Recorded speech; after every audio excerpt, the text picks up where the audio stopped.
At Citi Field in New York, the New York Mets play the St. Louis Cardinals. Tuesday Night Baseball is presented by Verizon.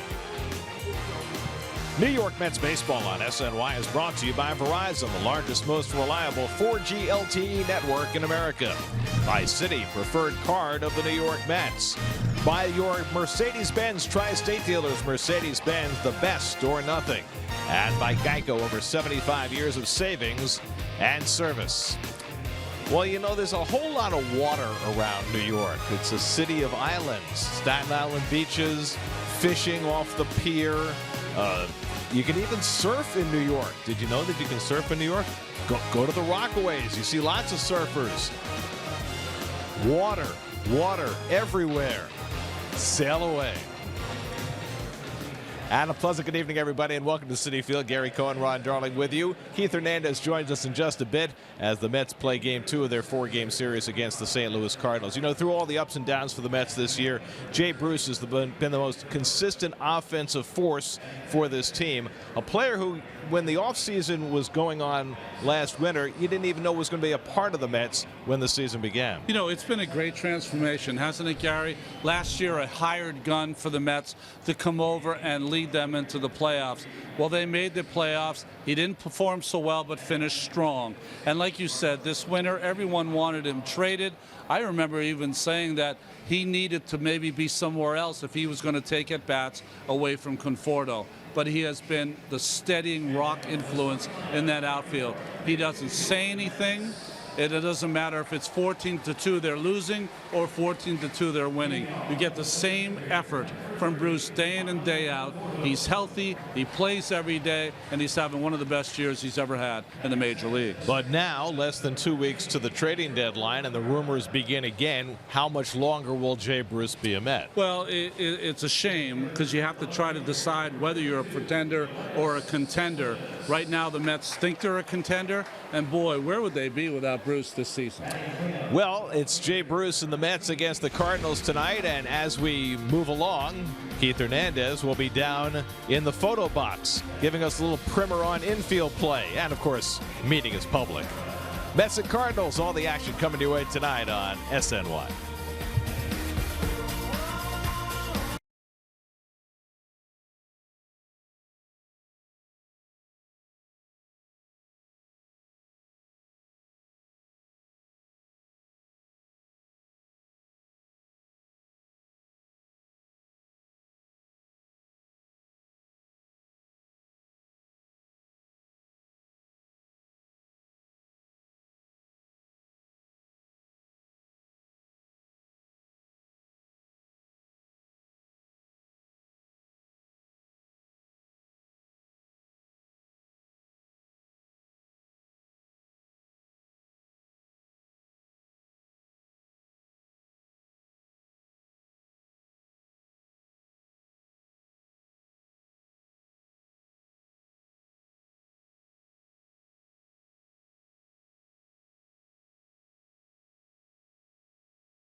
Is brought to you by Verizon. Current Verizon Wireless or Fios customers go to sny.tv/Verizon all season long for access to unique Tuesday night baseball experiences.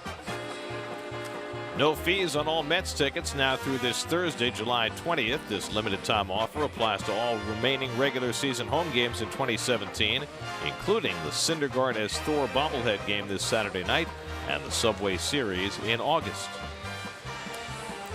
Tonight's quote of the game presented by Investors Bank, banking in your best interest. This is what Terry Collins said today about his team and how he motivates them. He said, "You're a New York Met until you're not." And on that note, it's time to get ready for baseball. Mets and Cardinals on a nice night in New York. Come on back. First pitch coming up.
Game of their series. Cardinals won last night 6-3. Here's the Hyundai starting lineup from Mike Matheny and the Redbirds. Same lineup as last night. And why not? Cardinals put up 6 runs and 10 hits last night. Tommy Pham hit a 3-run homer. Paul DeJong, who homers every game he's ever played against the Mets, all 4 of them, hit a 2-run homer. Beautiful evening. Temperature in the 80s. Rafael Montero hasn't pitched in 10 days. He hasn't started a game in 16 days, so we'll see how sharp he can be tonight. Well, he's been a little sharper lately. Land Rover, his ERA has been coming down. Boy, it was in double figures there for a while. And you know, it's going to be interesting to me. Rene Rivera behind the plate catching Montero. It seems like they've been in simpatico working together, much of that by the veteran Rivera. Defensively behind Montero, the Lexus defense, Cespedes, Conforto, and Bruce. You're going to see that almost day in and day out. TJ Rivera, Jose Reyes, Cabrera, and Duda. Rivera seems to be getting the playing time every single day, and why not? It's been red hot. Rene Rivera has had not only an outstanding defensive year, but his best offensive year. So we have installed Keith tonight just beyond the Mets dugout in the photo box, and there he is within spitting distance of the position he used to play, and it's an interesting perspective for you down there, Keith. It certainly is. It's always good to get down on the playing field, and I'm, around chest high to all the players out here, and it is a different angle, though. I'm not on the field, Gare. I'm in foul territory. I'd rather be in fair territory. But I'll be looking at the infield positioning, who's in control of the infield, what infielder. I'll be looking at the first baseman here. I got a nice view. I'm looking forward to this. I'd be alert for the overthrow, one hopper, by the way. I never think of that, Ron. Let me ask you a question, Keith. Do you think that you are close enough to hear the conversation at all at first base, or are you a little too far away? A little too far away, and I've got the earphones on, so I'm a little. I feel like I'm in the cone of silence here, except for you guys. That thing never works. Matt Carpenter will lead off for the Cardinals. Carpenter 1 for 3 with a couple of walks last night. He's reached base safely in 20 straight games. On base percentage up to .381 on the season, which is why he has been reinstalled as the leadoff hitter for the Cardinals over the last 7 weeks. By the way, we were talking about Jay Bruce and the possibility of a trade before the deadline today. A rental outfielder was traded today. J.D. Martinez goes from the Tigers to the Diamondbacks for 3 prospects. Yeah, he's got tremendous power, J.D. Martinez, and right-handed hitter. Maybe people will want Bruce as a left-handed alternative. First pitch of the night by Montero, drilled down the right field line by Carpenter, and he's got himself a base hit. That'll go all the way into the corner. And Carpenter on the first pitch of the game begins the night with his 19th double of the year, and he's now reached base for a 21st straight game. You know what's interesting about Carpenter is usually in the leadoff spot he'll work the count, but occasionally he'll jump that first pitch, which he does here. It ran up the bat a little bit. He didn't hit it rock solid, but able to dump it in the corner. He made a really nice cut around the bag here. I've got a great angle at guys rounding the bag. He really turned the corner tight. He didn't have to. He had an easy stand-up double. So here's Tommy Pham. Montero quickly back on his heels. Pham on base 4 times last night, including a 3-run homer that put the game away against Hansel Robles. And Montero throws a fastball for a strike.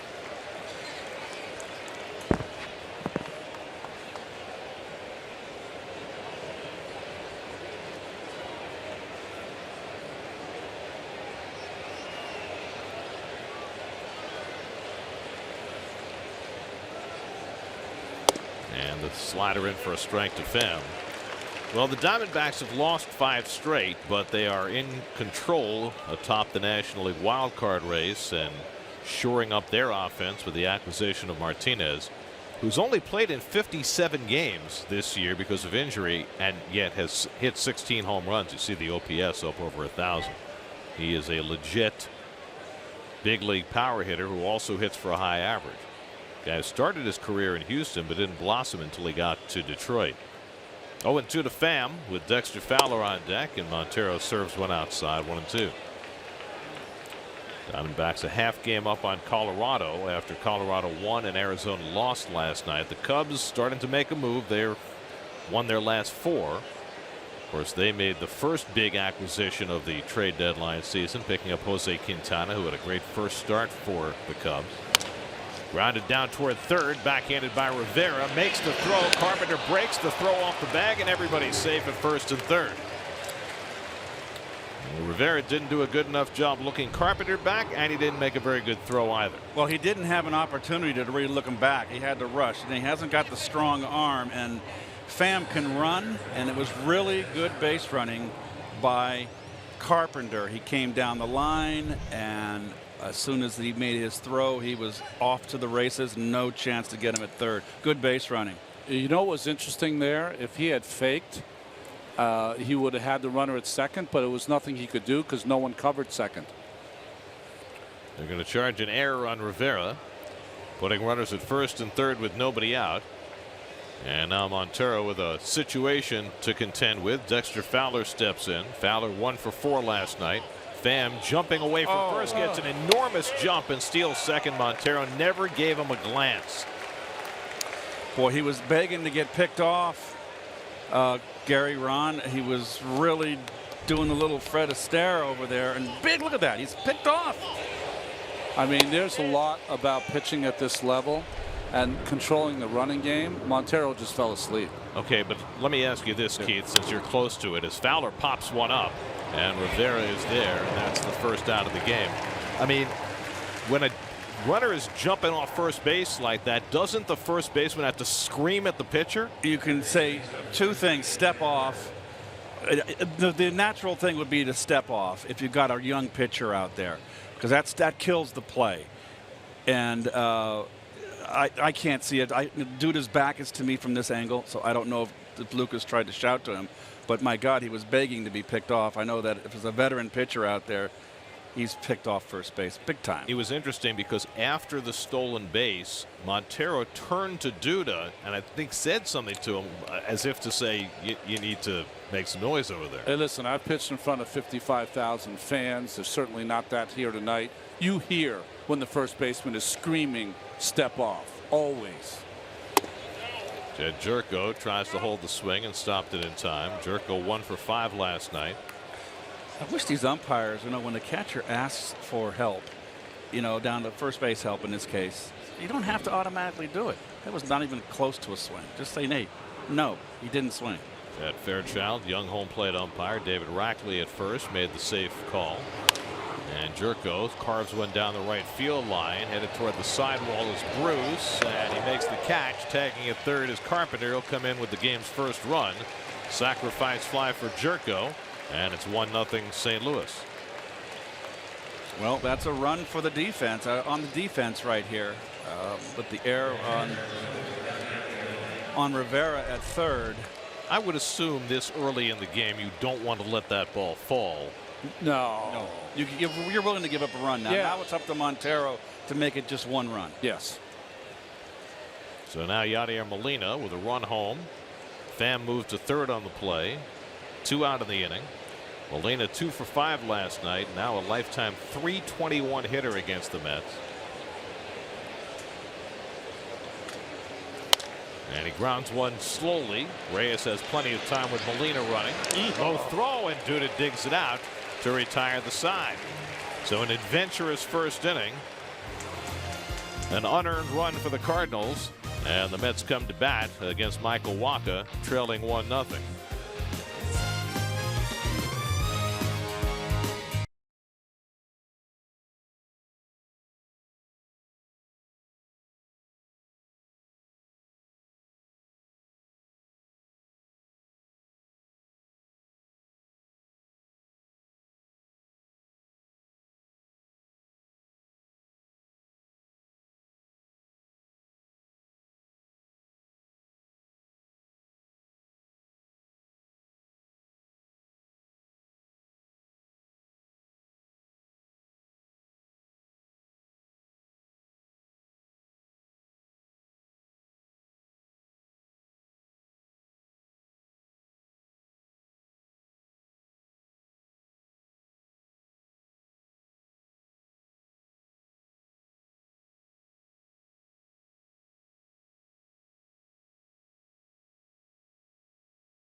Rene Rivera gets the start, working with Rafael Montero. That's been a good combination for Montero. Otherwise, the Mets lineup stays intact as the Mets face off against Michael Wacha for the first time since 2015. Well, the Toyota numbers much better for Wacha, who started out like gangbusters, the NLCS MVP in 2013. We remember him in spring training and we thought he was going to be the next big star. He's on his way back after having some arm difficulties. Michael Conforto leads off. Conforto homered last night, his 16th of the year. And swings at Walker's first fastball, 0-1.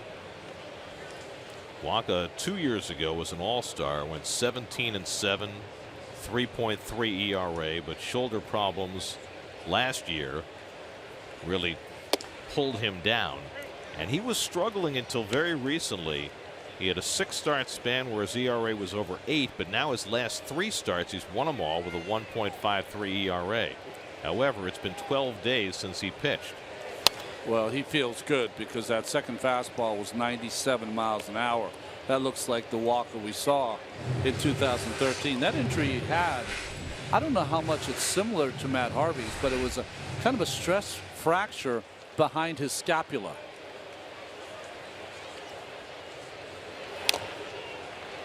That's the good changeup, although it was up in the strike zone.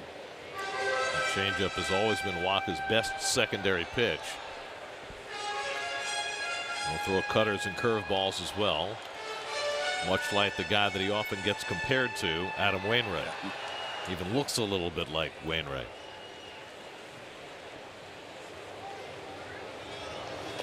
And the curveball gets Conforto for the first out as Molina makes the toss to complete the putout, 1 away.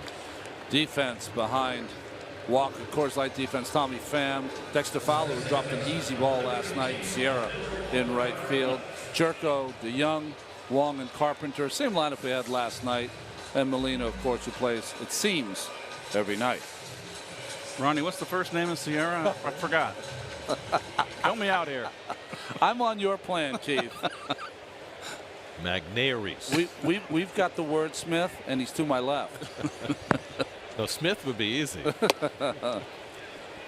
And by the way, you are right. Owaka is throwing pretty hard. I can tell from here, even though it's a complete side view. As Dribble Cabrera 1 for 4 last night.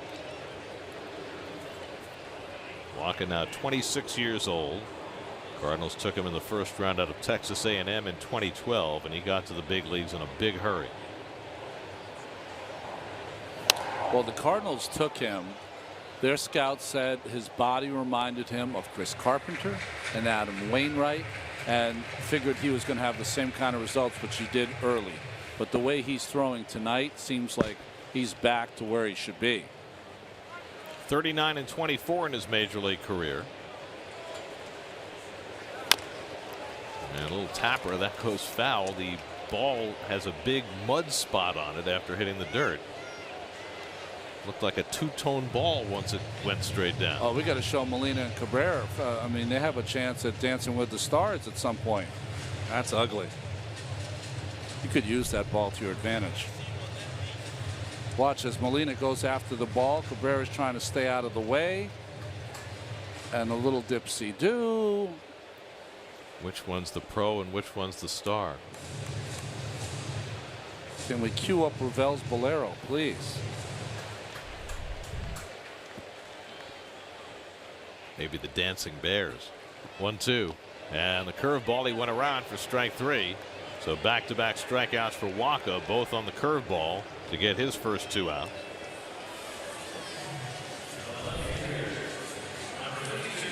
Breaking ball. Look at how he has that extended left leg. Makes his body big. Comes forward on the ball. And just like a cushion. He's got such confidence. Some guys who block balls kind of hurl themselves at it. He just makes himself limp and lets it stay right in front of him. Ronnie talked about Molina playing every day, by far the most innings of any catcher over the last few years. Well, here is the mysterious Senor Cespedes, who last night went 0 for 5, finished the night swinging at a 3-0 pitch and grounding into a double play, and then declining to stick around to talk to reporters about it after the game. And he takes one the other way for a 2-out hit. So Cespedes with his first hit in the series.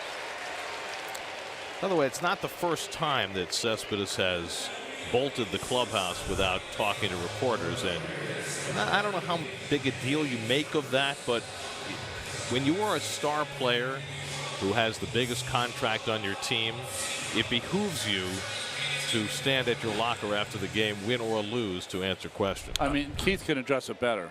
I just feel, Gary, you're all 25 players. That's how you teach character. You stand up and you answer the press through good times and bad, good games and bad games. And is it even more incumbent, Keith, on the star player, the highest paid player, or does it not matter? Well, don't forget that the star players are the ones that the young people are looking up to, the young teammates. So you have to set the example. So in that respect, okay, fine. But it is all 25 of the players. It's part of the job. You cannot take a bail when you've had a bad day at the plate or you get knocked out in the first inning.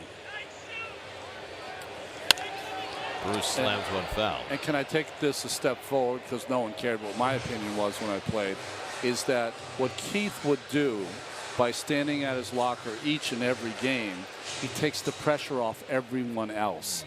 That's what is great about your star player standing up and being accountable and also giving the State of the Union of the game. Well, that's certainly something that David Wright did for many years as the linchpin player of this franchise. But David's not playing now. Grounded to the left side, and DeYoung throws out Bruce. That retires the side. A hit and one left after one. 1-0 St. Louis.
St. Louis, and Met killer Paul DeYoung will lead off with the Cardinals against Rafael Montero. DeYoung hit a 2-run homer last night that put the Cardinals in the lead to stay. 4 games against the Mets, 4 home runs and 4 doubles for DeYoung. He is doing things that nobody has ever done before. First Cardinal player, rookie or veteran, to homer in his first 4 games against one team. And he drives this one to deep center field. Back goes Conforto to the warning track and hops against the wall. DeYoung to second with another extra base hit. He shut it down a little early. He might have had a chance for 3. The way that ball bounced away from Conforto. You are absolutely right, Gary. He shut it down halfway there. He had a chance to make a hard turn and get a trip out of this.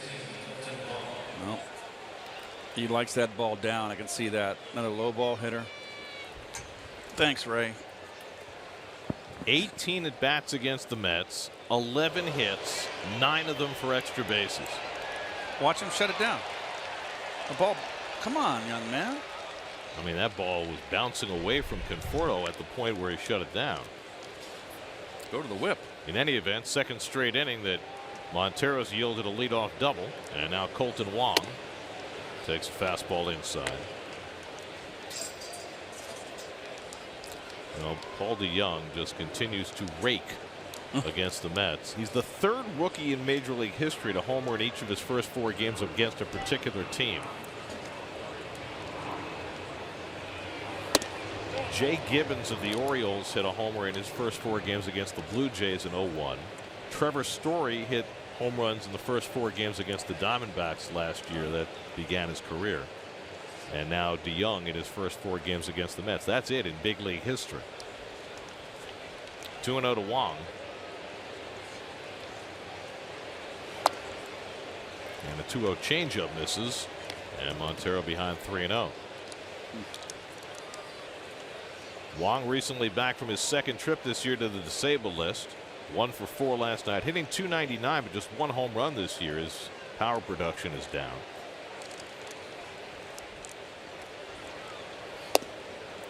And there's a strike, 3-1. Well, there's a good pitch to hit right here. And you want to advance the runner. You want to drive them in if you're a hitter. That's number 1, but drive them in with something to pull.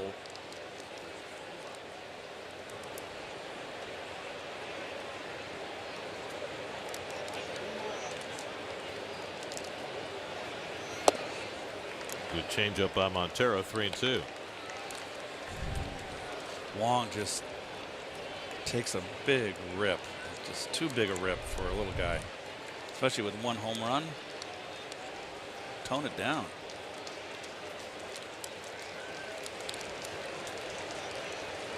Three-two coming. That will not advance the runner. Reyes with a long throw to make, though, and not in time. Oh. Boy, the Mets defense early in this game has just been shoddy.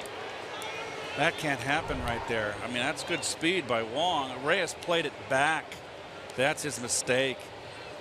Had to go get it. You got to know your base runner. That's clearly beat it out. Wong can fly, but still, that's 2 throws now by Reyes in 2 innings, both 1 hoppers to Duda. Got to go get that ball with a speedy runner. You can't play it back on the outfield grass. Now, speaking of speed, here's Magneuris Sierra, who had his career beginning 9-game hitting streak stopped last night, but still showed off his speed. And he slices 1 foul. Also showed off his arm in right field. Just 21 years old, up from Double-A, with the injuries to Randall Grichuk and Stephen Piscotty getting a chance to play. Well, you got Rivera playing in because this kid, I don't know if he can bunt. We don't know the scouting report on him. That's part of his game, though, Keith. And he's cut and slashed. Yet last night he hit 2 balls right down the third base line. And we saw him try to bunt for a hit last night.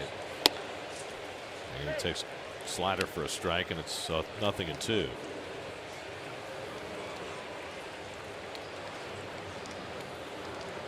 Walker, the pitcher, on deck. DeJong at second, Wong at first with nobody out. And Sierra fouls it away. Well, there's one thing that is going right for Montero. He's been mostly throwing strikes. And the ball's been down also in the strike zone. I mean, his recent numbers have been good. I mean, really the last month, 5 games, 2 starts and 3 relief outings. He's got a 3.26 ERA, which is a vast improvement from his earlier numbers.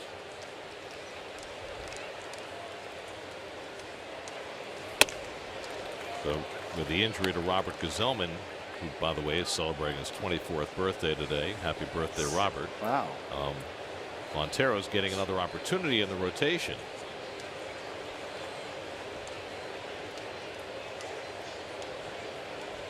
He's got a big out to get here against the 8-hitter.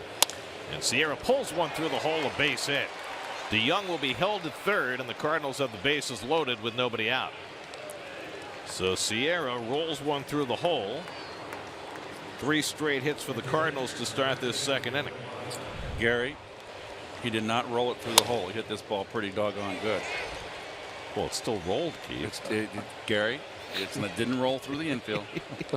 Ripped through the infield. He hit it pretty good. Breaking ball from Montero sped up the bat of Sierra. pretty good hitting from the youngster right there. So now Waka, 1 for 25 this year, a lifetime 084 hitter. And the Mets will play their middle infielders back at double play depth. Already down 1-0 in this game. Corners in.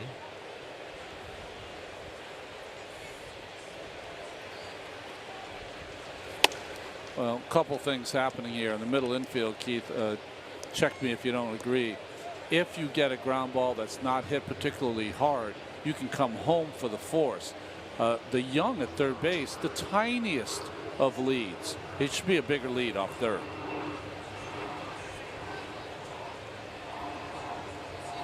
Ron, you're right. It's a terrible lead that he's taking. You want to come down the line. The rule is always you take as big a lead as the third baseman is away from the bag. So if the third baseman is 10 feet away from the bag, you take a 10-foot lead down the line. When the pitcher goes home, you could take whatever. You don't want to get too far down where you get picked off, but you've got to come on your balls, your feet, on your toes, ready to break on contact. Reyes just went into the mound to see if he could be of counsel to Montero, who's fallen behind the opposing pitcher 2-0 with the bases loaded. And fills the strike zone with that fastball, 2-1.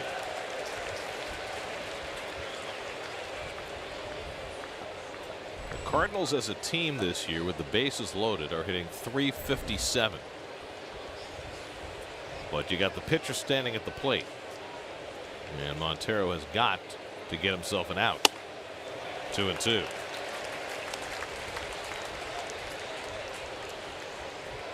got Matt Carpenter standing on deck. DeYoung at third, he doubled. Wong at second, he beat out an infield hit, and Sierra at first, he smacked one through the infield for a hit. Keith. There you go, Gary. 2-2 on the way. Double play ball. Cabrera to Reyes. Adjusts and loses the play at first. A run is in. Reyes taking his sweet time getting rid of that ball and is unable to turn the double play. And boy, that's 5 or 6 plays already that the Mets have not executed on the infield in the first 2 innings. Yeah, you got to have more of a sense of urgency. It's almost like Reyes got to the bag late and juggled, and the pitcher Walker ran hard. I don't think there was really that much time there, but that ball hit that hard. It's got to be turned, especially the pitcher. Now, Walker busted down the line. He runs pretty good for a pitcher, but that's got to be 2.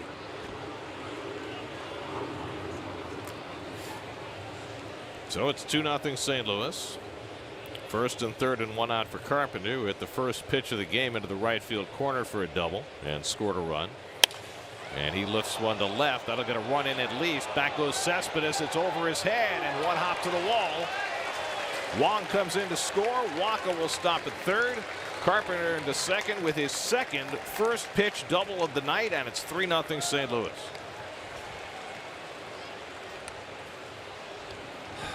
Boy.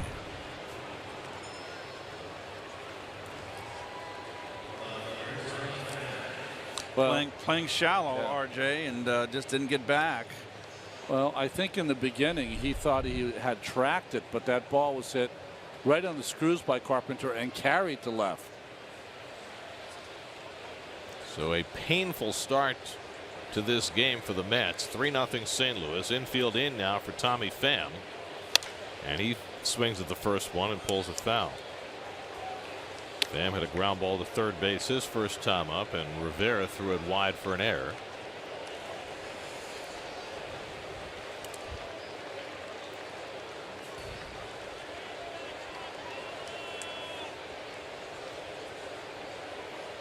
Walker at third, Carpenter at second with 1 out. Grounded toward the hole off the glove of Rivera. That will bring in Walker. Moving to third is Carpenter. Another play not made on the Mets infield, and it's 4-0 St. Louis. This is really, really ugly. He's there, just did not make the play on basically a short hop.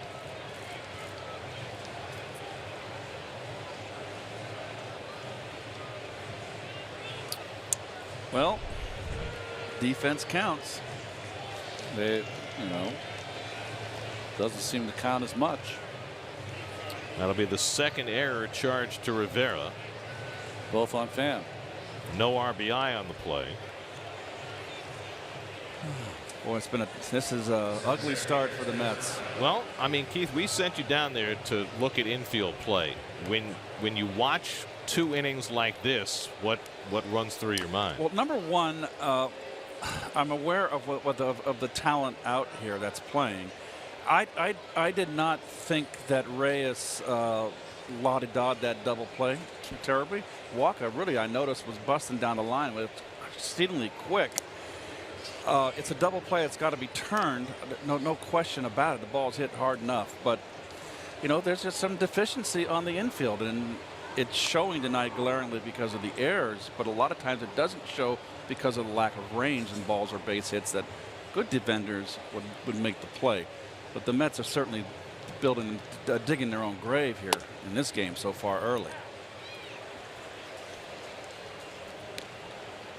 As a pitcher, Ronnie, yeah, when you're getting ground balls and they're not being turned into outs, how does that affect your psyche, especially as a pitcher, who's trying to build a resume and has had such a difficult time of it over his short career? You can't show it, but you're boiling. I'm talking about boiling inside.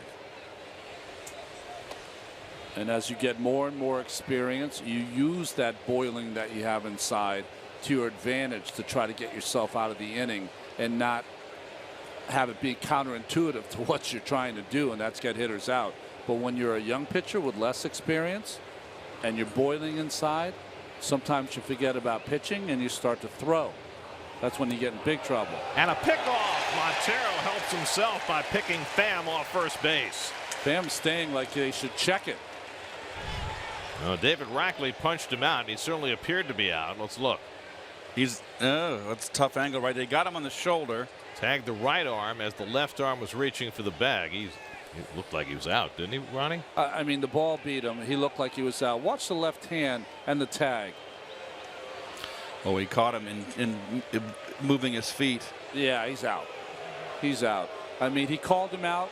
That's too close to change it. So they're going to let it play. Pham, come on, sit down. Matheny is not going to challenge. So that is the second out of the inning. And a very important one for Montero. Helps himself out big time. Can't happen. First career pickoff for Rafael Montero. This is, we've been talking about some of the sloppy play here by New York. The Cardinals have their own share of sloppy play all season long. You saw it there. Fowler with a one-hopper to Cabrera. And as Drubal throws him out, and that ends the inning. But the Cardinals tack on 3. And the Mets will come up in the bottom of the second, down 4-0.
Sunset over New York.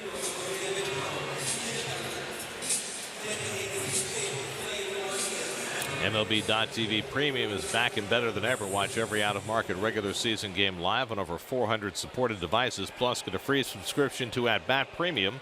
Blackout and other restrictions apply. Visit MLB.TV for details.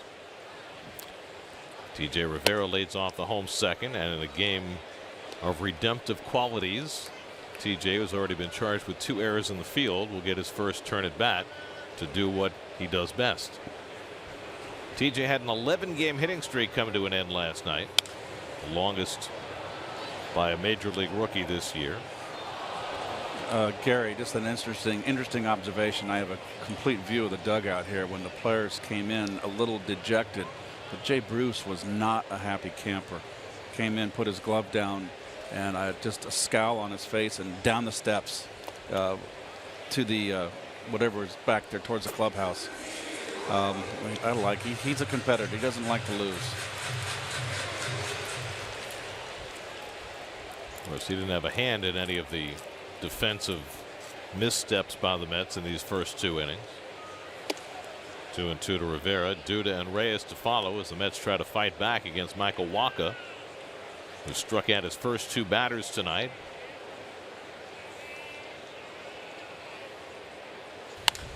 Rivera flies one to left center, and Fowler eases over. 1 out.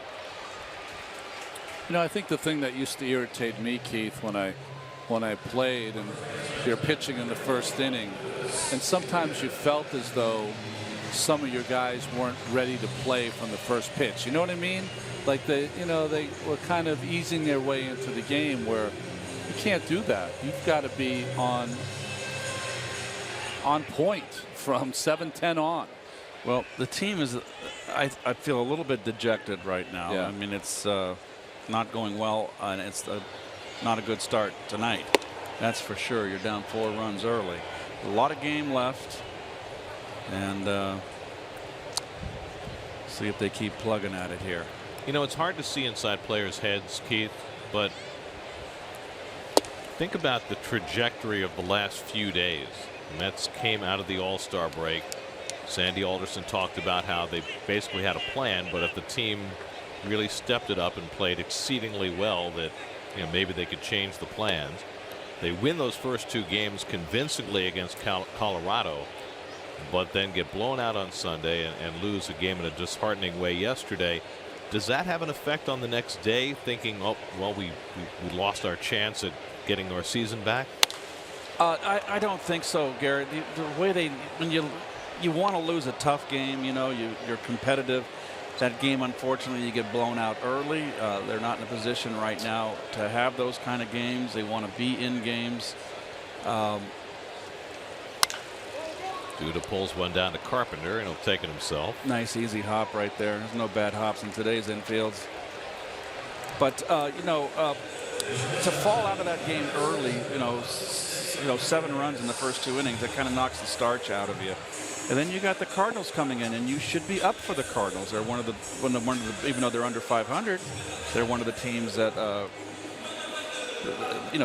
marquee franchise, a team that's always in the hunt, and your time is running short.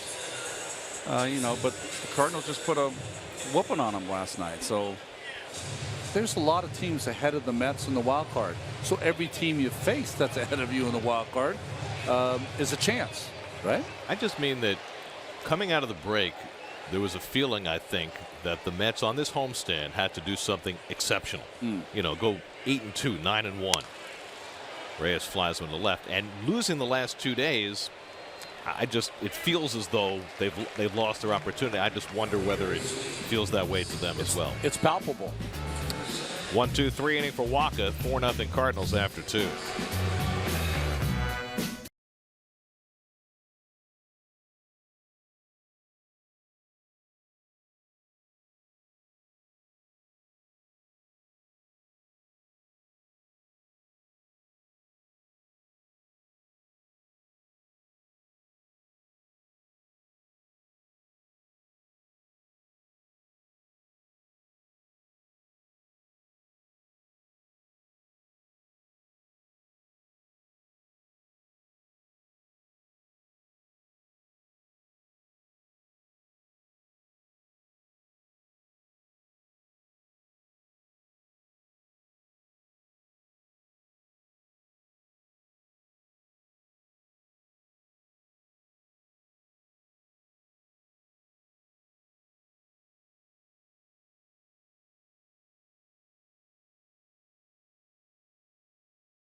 Just doesn't get any prettier than that. No. Oh, how beautiful was that? Jed Jerko leads off in the 3rd inning for St. Louis. All he needs a rooftop bar.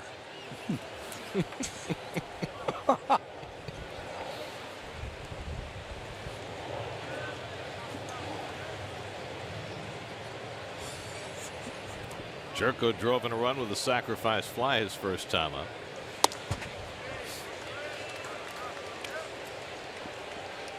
Montero's given up 4 runs, only 2 of them earned. The result of a pair of errors at third base and countless other plays not made. Yadier Molina on deck.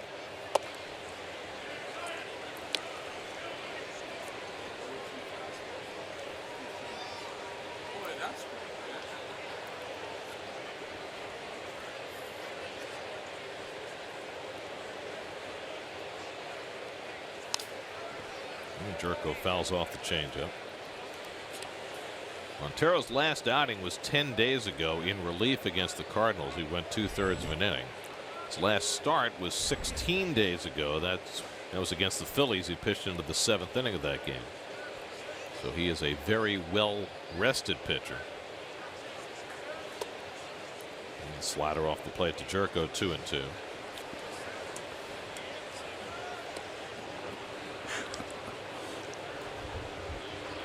Montero's going to give that to his infield.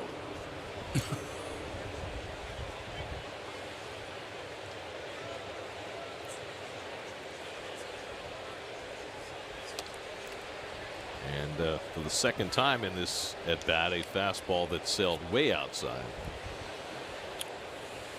Seen that a couple times in the last 2 days, huh? The Mets pitchers have gotten ahead of Cardinal hitters 0-2, and Cardinal hitters have been able to work the count back to full. Most notably last night, the at bat that Edgin had against Carpenter, right? I just wonder physically, when you're throwing an 0-2 fastball or a 2-2 fastball, and both of those went several feet outside, you're obviously so far off your target.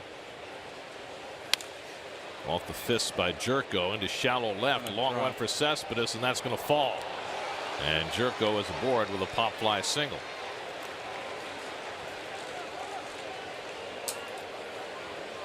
Yadier Molina coming up.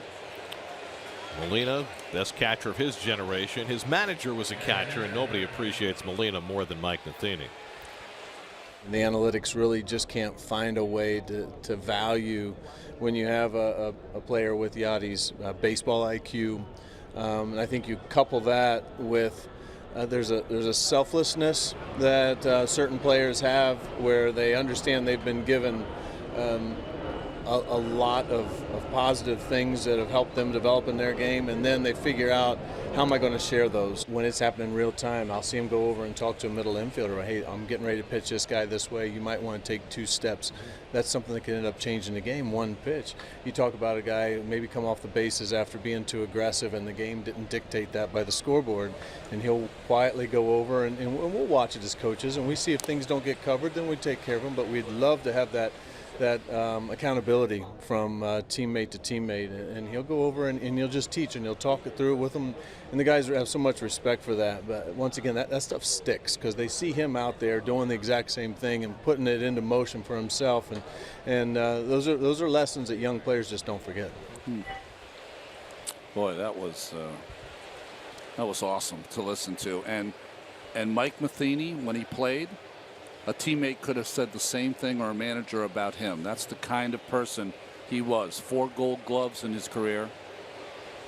Concussions ended his career. But I think he also made a great larger point that, sure, as a manager, as coaches, you will take care of things that you need to take care of, but you'd love for the players to have the initiative to take care of those things themselves. Yeah, they'll listen to it twice as hard if it comes from a player of the gravitas of Molina.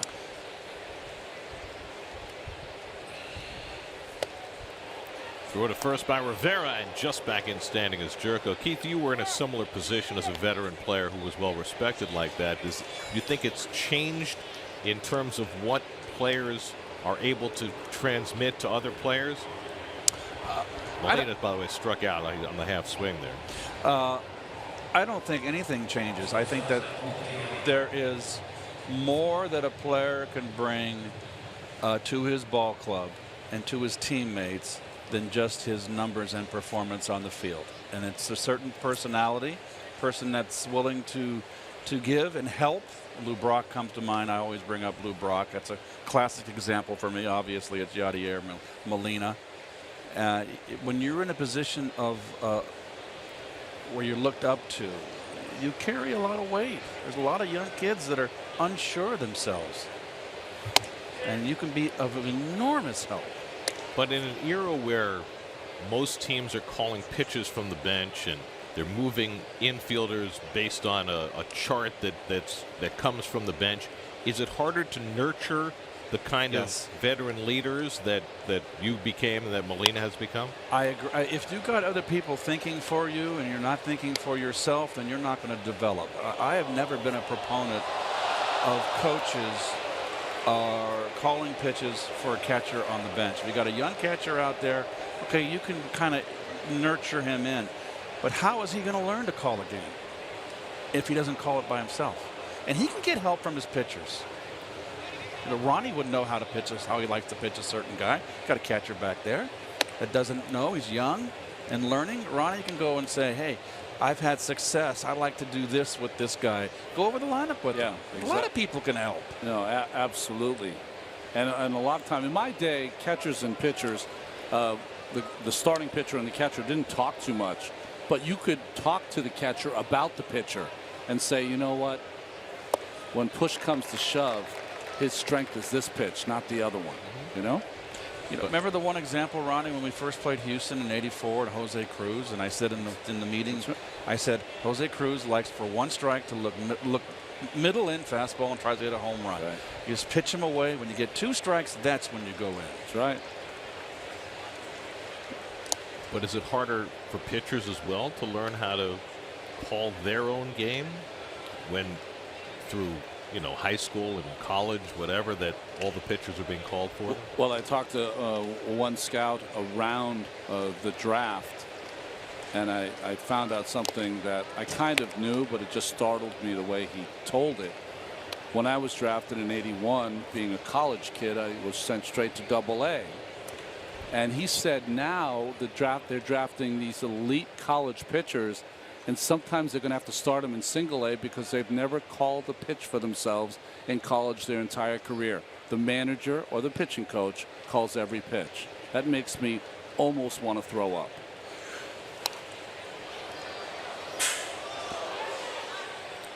So it all comes back to the larger question. How do you nurture leaders when players are not allowed to take the initiative for themselves? That's right.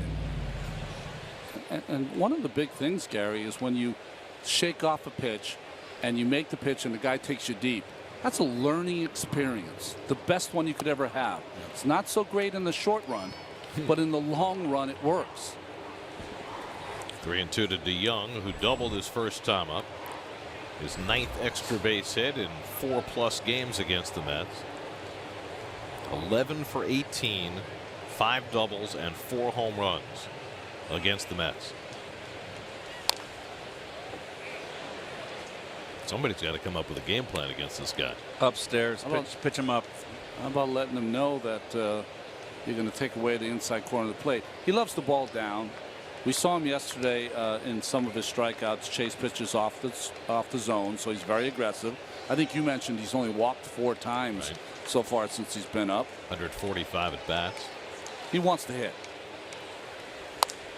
And he pops this one up.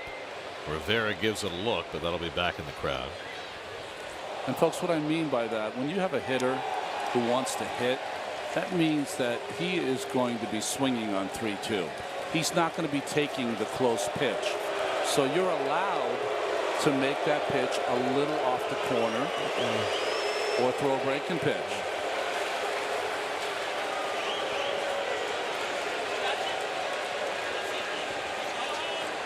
This will be the 10th pitch of the at bat from Montero to DeYoung. Jerko at first and 1 out, not running. And DeYoung pops it up. This one will stay in play for Duda.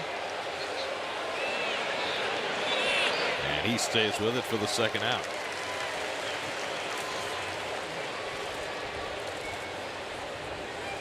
Keith, I know it's a routine play, but describe catching a pop-up like that and the back pedal at the end. Well, the back pedal here, there is a wind here down here and a swirl, and you're the home team. You should know your ballpark, and that ball did drift back over, so you don't want to back pedal, get on your heels.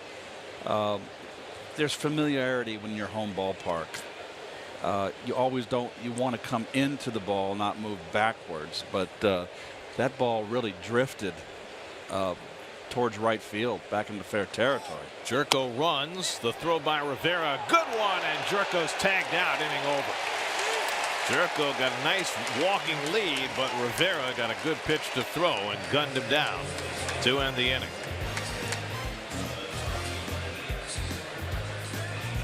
Cardinals deciding whether they want to challenge, so everybody's going to hang around. Reyes putting the tag on Jerko. Challenge? No challenge? Oh. Challenge? No challenge? I think they're going to challenge it. I think he's safe. Yeah, because he did the swim technique. And gave him the left hand, took it away, and then put the right hand there. And Reyes tagged him in the chest, and he wants it. Yep. And they are going to challenge. That's when you always leave the glove on the bag. You put the glove on the bag, you got him. He was safe. Got that hand in before Reyes tagged him on the chest. Watch him, left hand, takes it away. And then Reyes comes up with the glove ever so slightly in that right hand, got on the outside corner. What former Mets manager Willie Randolph lovingly referred to as the old okey doke. My issue is, did his right hand come off the bag when Reyes still had the tag on? No, he held the outside of the bag. Good job by Jerko. Jerko's not particularly fast, but he sneaks one every now and again, and he got a nice walking lead that time. He beat it. Play under review brought to you by Mazda. Driving matters. This won't be the most enlightening analysis, but on these plays, the replay just makes the game stink. I'm never going to get used to it, Ronnie. Great throw, ball beat him. Yep. Yes, he did a great job of sliding, and technically he is absolutely safe. What does that add to this ball game except nonsense and standing around? How about this? How about if we take away the video rooms for each team and let the manager just decide off what he sees on the field whether to challenge? And he's got 10 seconds to. I've said that before. I think that's absolutely the way you should do it, because it'll be more critical for the managers to make that decision. It's on them. Right. Let them take it based on what they see in real time. If they want to challenge, great. If not, move on. It's taking way too long. Come on. I mean, the game is, the Cardinals, Mr. Peabody, who's behind there, is making the decision for the holdup. Oh. So he gets his 30 seconds, and then the 30 seconds for the umpires to walk over to the headsets. I'm not saying this as a Mets announcer. No, Are you comfortable with Jerko being out and the ball game continuing? Very comfortable. Let's go.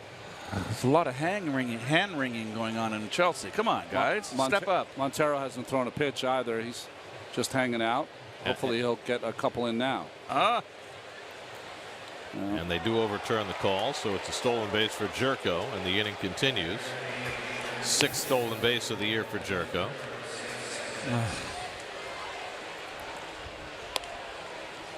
So now Montero will throw in a warm-up pitch or two. Should have been doing that while the delay was going on.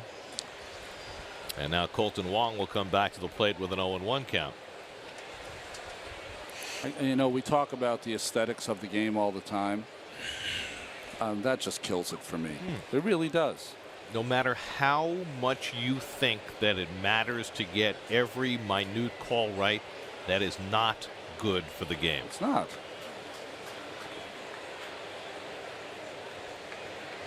0-1 to Wong with Jerko at second and 2 out, and he pops it up foul. That'll come back out of play, and it's 0-2. Like our truck, they had a comment. Players aren't perfect, as we've seen so already in this game. Why do the umpires have to be perfect? It's for the call. It was meant for the call. Of course, it's a game changer. But this has happened in every sport. Once you open Pandora's box, yeah, of course, all the evils fly out. I mean, I used to like to attend an NFL game. You ever? Well, of course you have, because of your season tickets. But you attend an NFL game with the replay. All I do is end up freezing for 3 hours. Well, football is suffering from the same fate as baseball, from not just from replay, but there's less action than ever. Yeah. And that's not good for the sport. I mean, baseball has other issues aside from replay that have taken away from action. But to compound it like this, it certainly has not helped the aesthetics of the sport. Yeah. And again, I understand wanting to get as many calls right as possible, but there's got to be a better way. And if there's not, maybe just go with the call on the field. And Wong is drilled. And now the Cardinals have 2 men on. So Montero having to go back to the mound after what he thought was an inning-ending caught stealing. Hits a batter. Oh, that hurt. That's right in back of the right knee. That hurts. I don't think I've ever been hit there. I don't think I'd like it. Well, for Wong, who's already been on the disabled list a couple times this year, he's able to shake it off. And now here is the rookie Sierra, who singled through the right side his first time up. Jerko at second, Wong at first with 2 out. Cardinals already up 4-0 in the third, and Sierra fouls away the fastball. Here's another young player. Second he gets in the box, he's swinging, right? You have to identify that if you're pitching to him. Just wants to swing the bat. So balls out of the strike zone are your friend.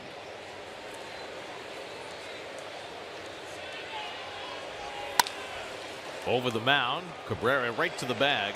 4 unassisted on the fielder's choice, and that ends the inning. Cardinals strand 2. 4-0 St. Louis in the third.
Time in your baseball life when everybody gets to smile. Even the kid in right field looking down at the grass. Well, that's what the right fielder does. Rene Rivera leads off the home third for New York. Walker is uber aggressive with that fastball the first time through this lineup.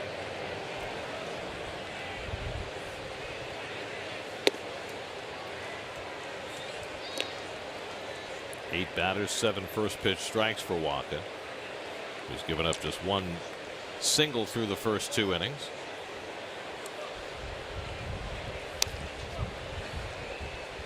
The cutter fouled off, 1-2.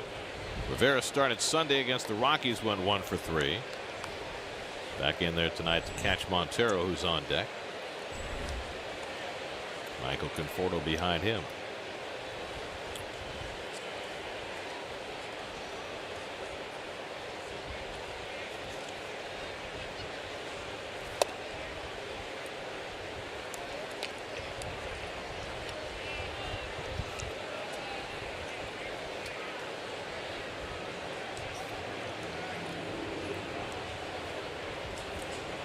Two coming.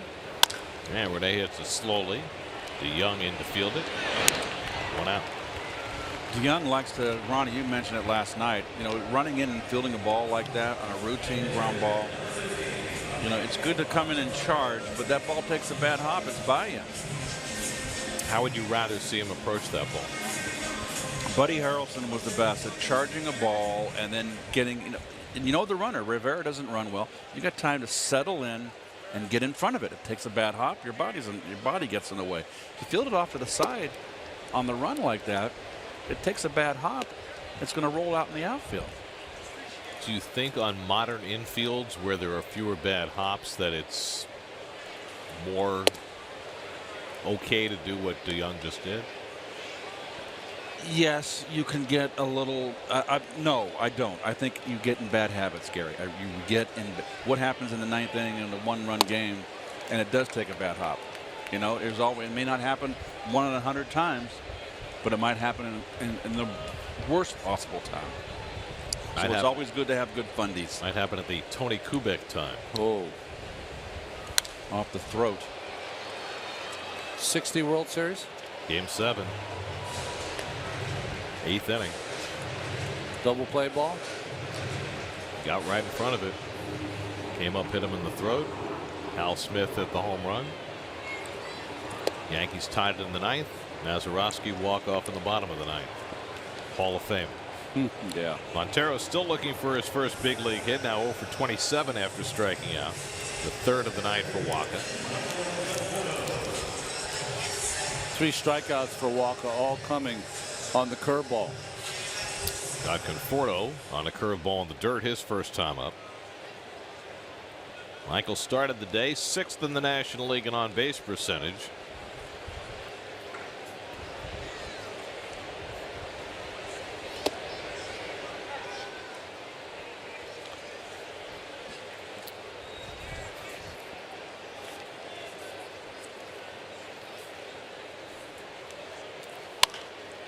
And he grounds one right at Colton Wong. Easy inning for Michael Wacha as he sets the Mets down 1-2-3. After 3 at Citi Field, 4-0 St. Louis.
to you by Toyota. Tweet us with the hashtag SNYTweet. What kind of moves do you expect the Mets to make by the trade deadline, which is now 13 days away? Looks like the market is heating up. Yes. J.D. Martinez to Arizona. Looks like by the end of the night, Todd Frazier could be with the Boston Red Sox. Maybe David Robertson as well. Boy, what a move that would be. Wow. Waka drove in a run on fielder's choice his first time up. Well, Boston would have had all of its problems fixed if they had held on to their Travis Shaw, who has 20 home runs over there in Milwaukee.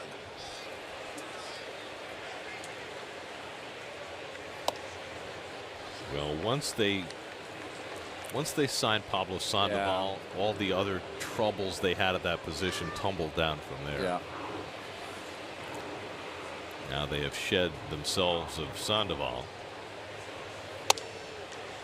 On the outside corner, Waka caught looking. Second strikeout of the night for Montero. By the way, I was just looking at the league leaders because I was talking about Conforto and where he stands in the on-base percentage race. There could be a changing of the guard atop the National League batting race tonight. Justin Turner needs 5 plate appearances to qualify for the league lead. He's hitting .374. I was going to say. Dodgers play the White Sox tonight in Chicago. That's lined toward the middle. A base hit for Carpenter, who's now 3 for 3. First pitch every time. You were talking about how he can be patient. Not tonight. Not tonight. And this one's kind of off the end of the bat on a little slider cutter from Montero. So 2 doubles and now a single for Carpenter. Right field, left field, center field. Most fun part of that replay was watching Cowboy Joe West get out of the way. He was waddling. Tell him you said that, Keith. Pham bangs one off his leg, a foul ball. I know they have the 2-step in the South when they're dancing. This is his version.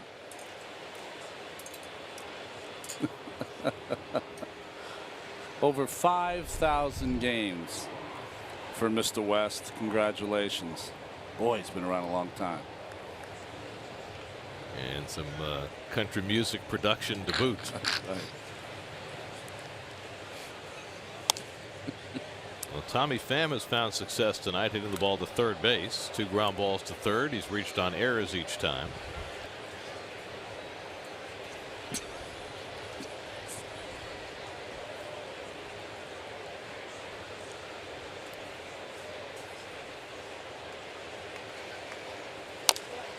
Another foul ball off his leg.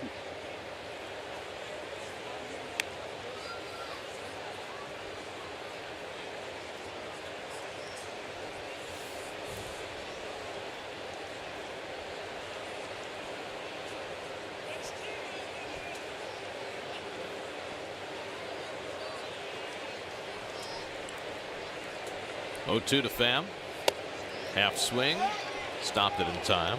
1-2.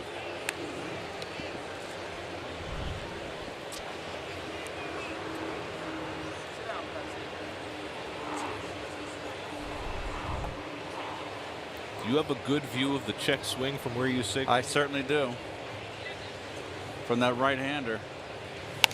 Big time. I mentioned it earlier. Just some calls. They asked for help. It just, Frank Pulley would say he didn't swing. You know. But you always think the hitter didn't swing. Well, I've got a pretty good view. I mean, that last one, it was a check swing all the way. You know that, Gare.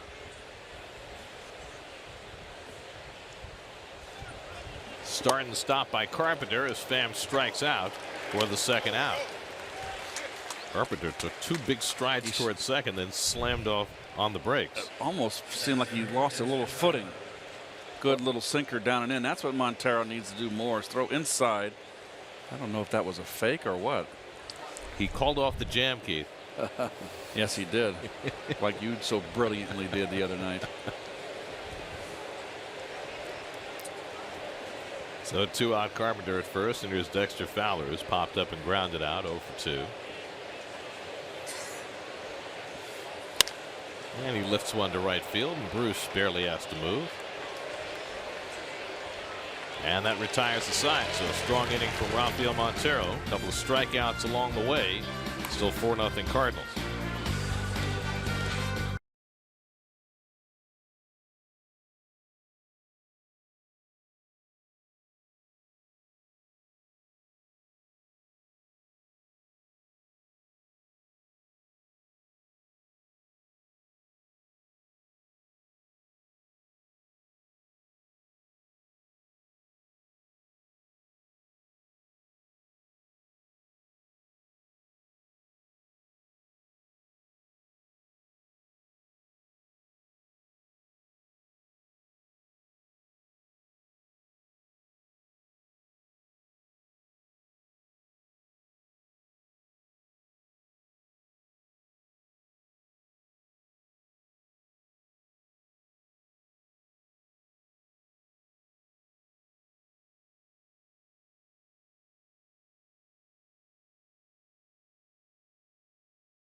Has been in firm command over the first 3 innings. He's allowed just 1 base runner. He's got a 4-0 lead as Dribble Cabrera leads off the home 4th. And takes a fastball for a strike. Cabrera struck out on a curveball his first time up. Cespedes and Bruce to follow as the Mets try to break through second time through the batting order against a pitcher they haven't faced in 2 years. And a pitcher who had not pitched in 12 days before tonight but has looked awfully sharp. We were talking about that last night, Ronnie, about coming back from the All-Star break as a pitcher and whether you lose some sharpness, and boy, it sure hasn't been an issue for Wacha.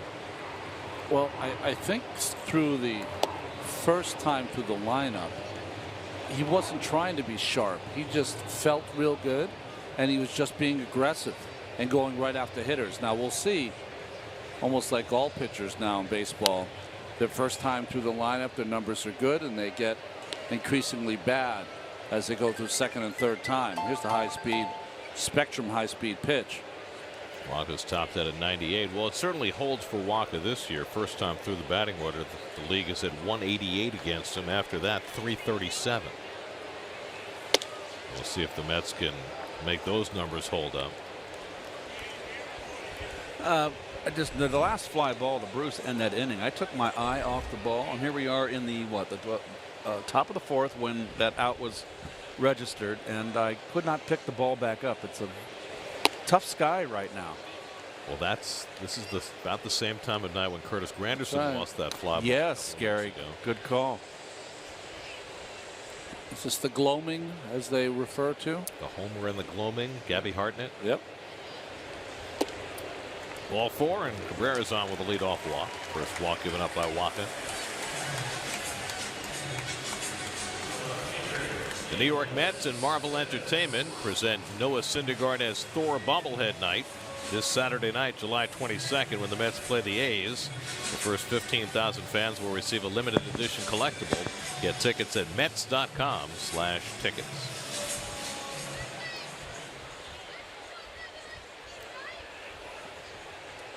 Here's Cespedes, who hit one to right field for a base hit his first time up. First time the Mets have had the leadoff man on tonight.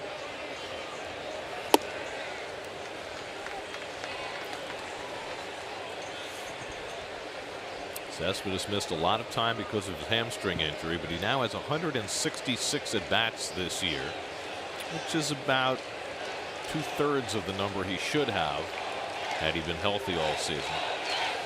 So it's a little shocking to look at the RBI column and see Yoenis Cespedes on July 18th with 20 runs batted in. 20.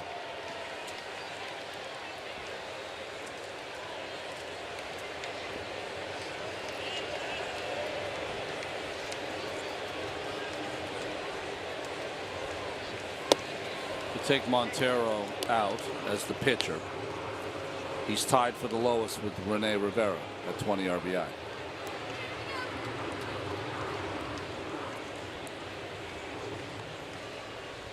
Now again, he's been curtailed a bit in terms of his at-bats, but this is supposed to be your big run producer. Yeah.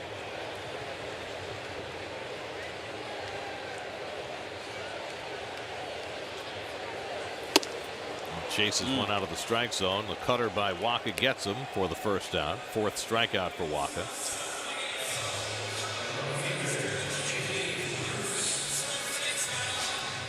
Jay Bruce coming up. Let's go to the Porsche Grill and to Steve Gelbs, whose report tonight is brought to you by Porsche. Steve. Well, Gary, certainly Jay Bruce has had an incredibly productive career, but he has been prone in the past to a lot of peaks and valleys. And this year he's been a lot more consistent. Yeah, he had a little dip in May, but for the most part, he's been pretty steady throughout the year. And part of that could be due to an addition to his routine this year. Jay Bruce every day has been taking swings off of a low tee. And the reason being him and Kevin Long, as Cabrera safely makes it over to second base there. But he and Kevin Long looked back at his swing and recognized. Sorry, I was just checking to see if Cabrera was okay right there. But he had been looking back on his swing and recognized that he had a tendency to come up out of his legs and really extend both arms out when making contact with the baseball. Now, you hear that all the time from Kevin Long pupils, really get into your legs more. But the side effect of this change has been that Jay Bruce feels like his flight path, his swing path, is a little more level and a little more consistent, and thus has helped him prevent those deep valleys we've seen in the past. Interesting. So Jay Bruce is doing something a little different than the rest of the league, which is more of an uppercut swing, more putting the ball in the air.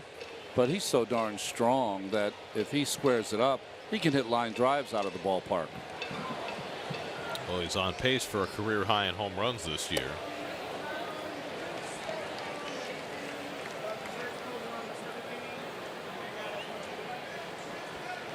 He's choking up. Remember, we noted that the other night that he was choking up with 2 strikes. So he's choking up here on Waka, and this could be because of Waka. Maybe Waka is a guy that he feels he needs a little shorter bat. Drives this one to right center field, cutting over his Sierra to get there. And that's the second out. Well, you can understand that Bruce would want to make an adjustment against Waka. He hit the ball fairly well there, but he's just 1 for 26 now in his career against Waka. Yeah, with 11 Ks. So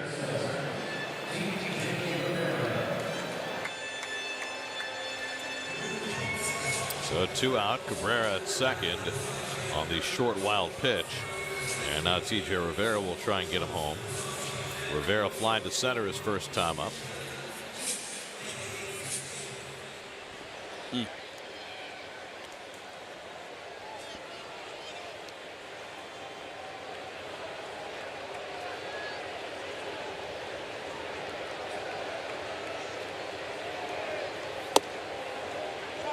Cutter on the corner, 0-1.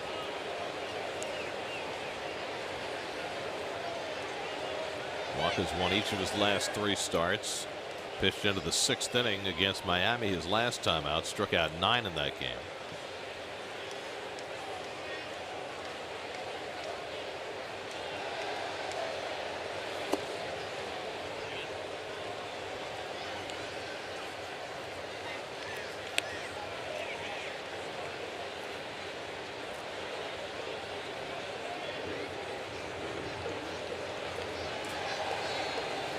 That fly ball by Bruce. The Mets are now 0 for their last 20 with runners in scoring position.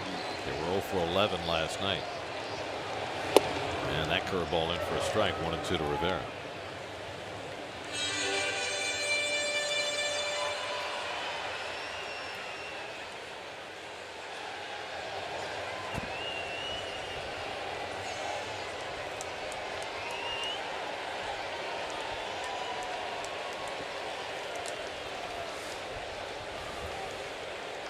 1-2 coming. And the cutter outside, 2-2.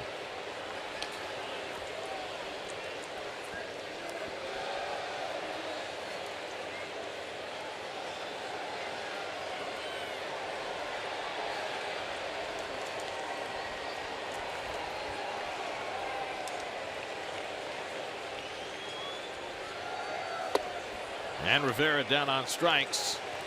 Waka fans him with the cutter. 5 strikeouts for Waka, and he works around a leadoff walk. Cardinals have had their way so far in this game. Nice night at the ballpark for celebrating, but not much to celebrate yet for Met fans. 4-0 Cardinals as we go to the 5th.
Fifth inning brought to you by your local Ford dealers. The Ford Summer Sales event is on. For big savings, go to buyfordnow.com.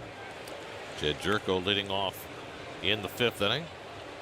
Jerko has a sacrifice fly and a bloop single. He's stolen a base. Eventually.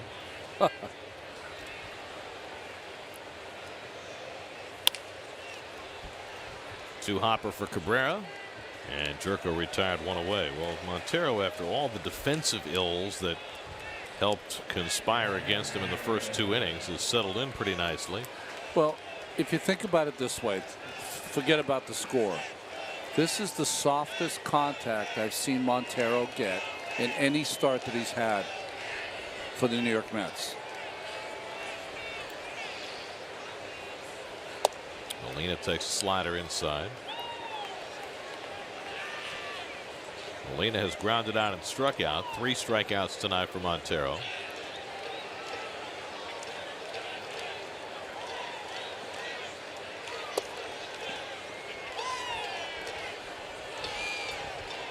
He hasn't walked a batter. He has hit 1. Given up 4 runs, only 2 of them earned on 7 hits.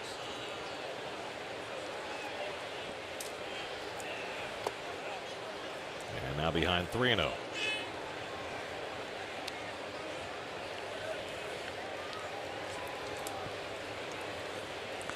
Rivera, is he hugging that line over at third base? My angle is not great. I know he's playing deep. Yeah, he likes to hug that line. Yeah, he's very close. I always think of third basemen that play that close to the line. You do it because maybe you have a left-hander that pitches in a lot, or you like your forehand more than your backhand. Outside ball 4. Molina's on with a 1-out walk. First one given up by Montero. The State in Baseball History presented by Empire City Casino. Ty Cobb, the original one, not the Washington lawyer, got his 4,000th hit playing for the Philadelphia Athletics in 1927 on this date. 90 years ago. Didn't even know he played for the Philadelphia Athletics. I always just think of him as a Tiger. A Detroit Tiger. Right? Detroit.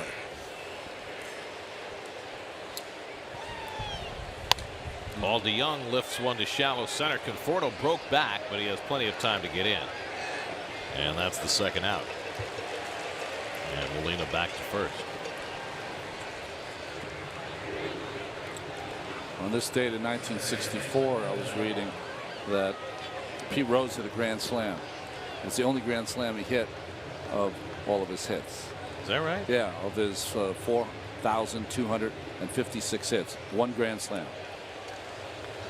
Do we know who the victim was? Don't. We should look that up. Okay, come on, Dave. Should know what year, too. 64, Keith. I wasn't listening. Okay, buddy, it's all right. I mean, What was Pete's rookie year? 63? 63, I think you're right. I think it was 63 when Pete came up. Be the same year Rusty came up with the Colt 45s. He hit the grand slam off Dallas Green. Oh my goodness. We wind up playing for him and winning a World Series with him. 1980 with the Phillies.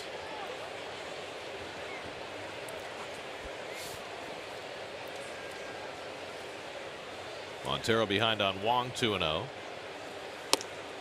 And a change up for a strike. Wong has an infield hit. He was also hit by a pitch. Got him on the back of the knee in the third inning.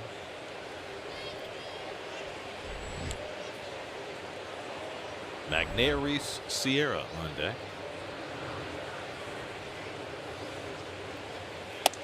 It's a name with a sense of grandeur. Magneuris. Yes, it is. I've read it phonetically in front of me, and I'm still afraid to say it. Gary just likes showing us up. Yeah. Well, No, I think that it doesn't take too much. Who was the basketball player? Majestic Map? Yeah. It's up and in, full count. I think Majestic Map had a brother named Scientific Map. And I always thought the Zappas had the worst names. Well, you know, then there was God Sham God. I mean, you know.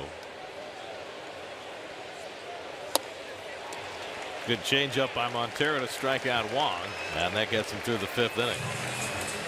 Fourth strikeout for Montero. We're halfway through at Citi Field. Cardinals 4, Mets nothing.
How about a Mets memory? We saw Jose Reyes circle the bases last night. This is Jose Reyes vintage 2006. Bounces away from Matt Kemp and off to the races. Andre Ethier can't pick it up. Manny Acta waves him home. Now, we didn't have StatCast back in those days, so we don't know the exact timing on his circling of the bases. As Duda drives one out to left field, chasing Pham back. Onto the warning track, he runs it down. One long out. Yesterday, I think they got him at 15.2. Wow. Going around the bases, which is pretty good for a 34-year-old guy. But he really busted it out of the box last night on that double/error/error. I'm surprised the StatCast doesn't. We don't use that more in our show. That's one of my favorite things. First to third, triple. And I think we should use it not only with Reyes or the Billy Hamilton or the fast players. The slow players are fun, right? Not necessarily for them. Oh, well, they know they're slow.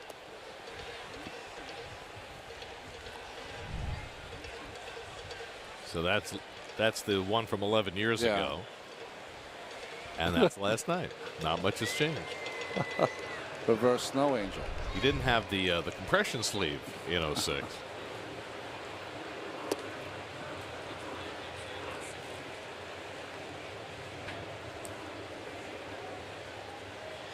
We'll say tonight, fly to left his first time up. He has just been crazy hot.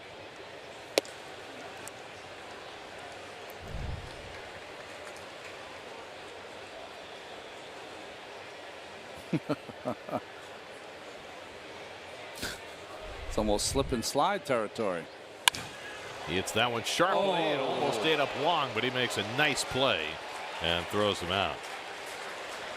Long gave a lot of ground as he fielded that ball. Got the long hop there.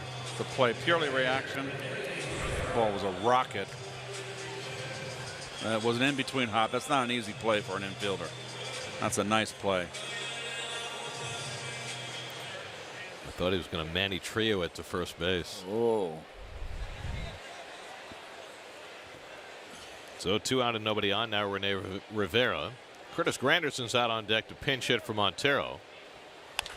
And Rivera hits a one-hopper to Jerko. And it's another easy inning for Michael Wacha as he sets the Mets down 1-2-3 after 5, 4-0 Cardinals.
Ford, Michael Wacha has been tremendous. 5 innings, just 1 hit.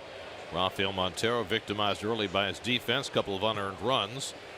And the Cardinals with a 4-0 lead as we start the 6th. Montero at 89 pitches as he starts the 6th inning. Magneri's Sierra bluffing a bunt, takes inside. Sierra had a base hit in the 2nd inning, hit into a fielder's choice in the 3rd, 1 for 2. His 11th big league start, just 21 years old. And he rifles one to center. In comes Conforto to get it.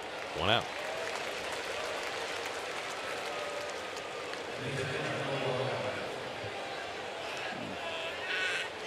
And now Waka, who's 0 for 2, drove in a run with a fielder's choice in the 2nd.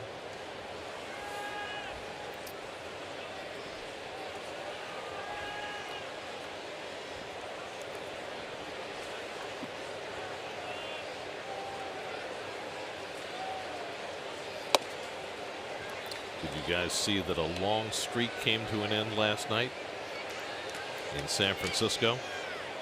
Oh, yes, I did see that. The Giants last night for their game with the Indians did not sell out, snapping a string of 530 consecutive regular season sellouts. Second longest all time. The Red Sox had 794. It was snapped in 2013. Phil's had to be up there. And the Indians had a long streak. That's right. Waka strikes out. That's 5 on the night for Montero. See all of the hot moments from some of the top high school ballers as SNY and Overtime team up, bring you the best New York City hoops highlights all summer long. Check it out on Facebook, Twitter, and Instagram. This season, Matt Carpenter has swung at the first pitch 15% of the time, one of the lowest rates in all of baseball. Tonight, he has swung at the first pitch all 3 at bats. First time in his career he's had 3 first pitch hits in one game. And Montero makes it a difficult pitch for him to swing at and gets a strike to boot. That's progress. Yeah.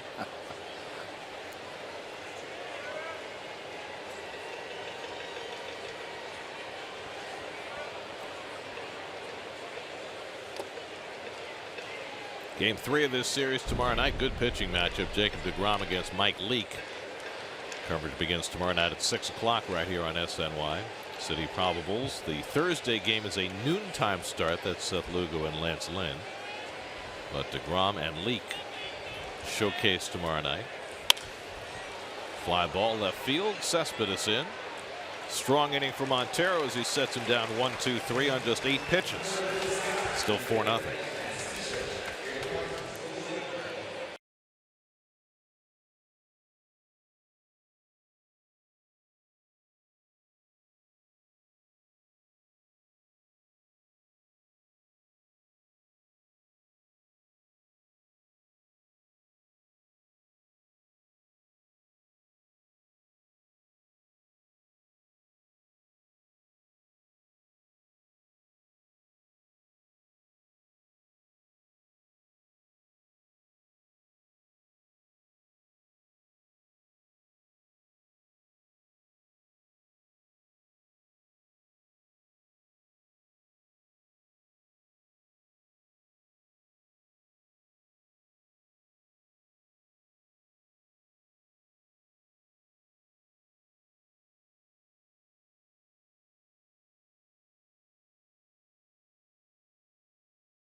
I think we've seen that act before. Yes, we have.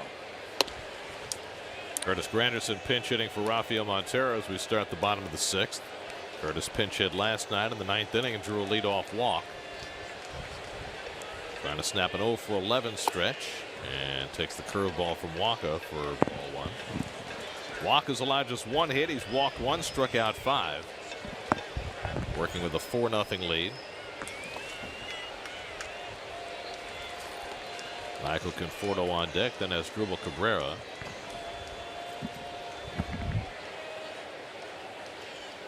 Waka has not thrown 7 innings in any of his last 26 starts. Here he is working in the 6th. He has been right on top of his game. About to finish his 2nd time through the batting order. Low pitch count. So if he's ever going to get through 7, this would be the kind of night when he would. But uncharted territory. So 3-1 to Curtis. And he checks his swing, takes the fastball for a strike, 3-2. Waka's worked ahead of the hitters all night. 14 of 18 first pitch strikes. There's your first shift by the Cardinals tonight on with Grandy. Curtis lifts one to center. Fowler's right there. 1 out. Tonight's Verizon trivia question: who are the last 3 player managers in Major League Baseball? Well, one of them's celebrating a birthday today. number 77. One of them we mentioned a moment ago about his grand slam. That's right. Yes.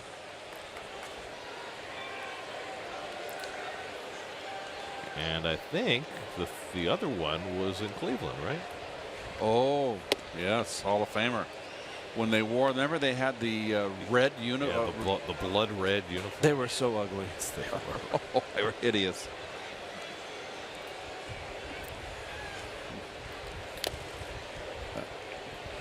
I think Pete's part of that group, isn't he? Yes. You said Pete. Okay. Yep. We were talking about Pete's grand slam. Remember? Okay. Yeah. I don't know who 77 is there. That's got me tricked. What do you mean? Ronnie said it's number 77. Not number 7. Birthday it's number his 77. Oh, 77th birthday today. He was the player manager in Flushing. You know, Keith. oh, yes. Line Nice. the other way by Conforto. That'll go down into the corner. Just the 2nd Met hit of the night. Bounces away from Pham, but Conforto will pull in at second base with a 1-out double. Oh, I love that. That was a rip. Good view from my angle on the swing on the backside, right up the plate, rips it down the line, and Conforto can run. Another guy that's deceptively fast.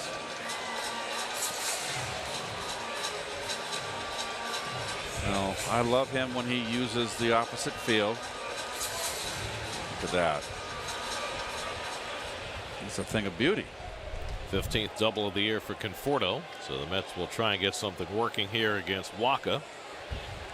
Cabrera walked his last time up. He's 0 for 1.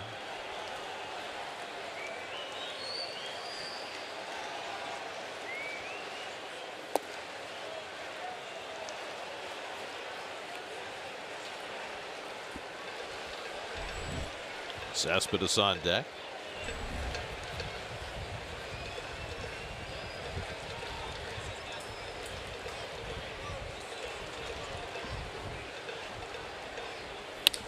Line and caught by DeYoung, and back to second Conforto. Nice base running by Conforto right there. Could have been doubled up. Young player.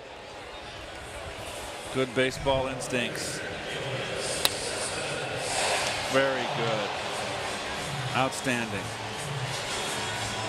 Oh.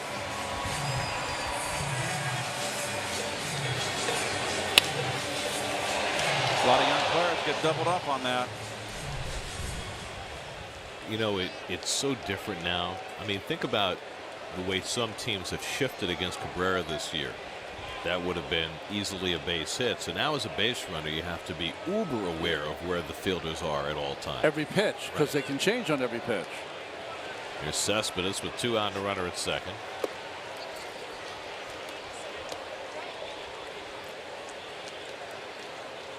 So Walker got the strikeout on Cespedes in his last at bat on the cutter. Starts him with the curveball. So I think that Cespedes is going to see a cutter in this at bat, see the defense, and the first baseman Carpenter's trying to eat up that hole. Cespedes is a little bit quick right now, a little out in front. That's the cutter right there. Not for a strike though.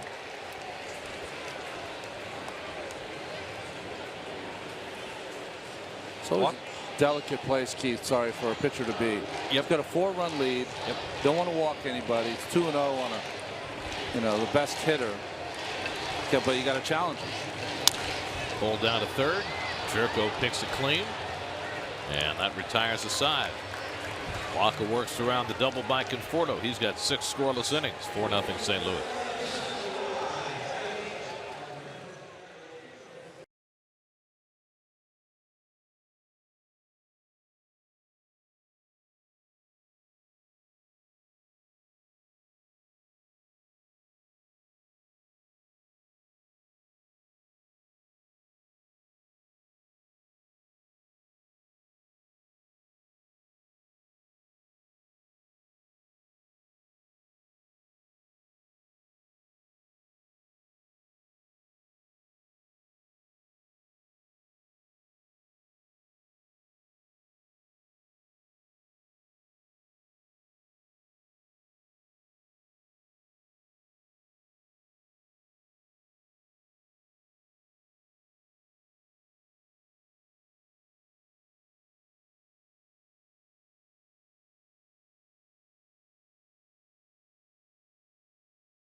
What kind of moves do you expect the Mets to make by the deadline? Let's look at some samples.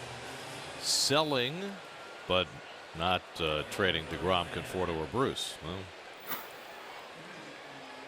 trade their soon-to-be free agents. Re-sign Bruce. Okay.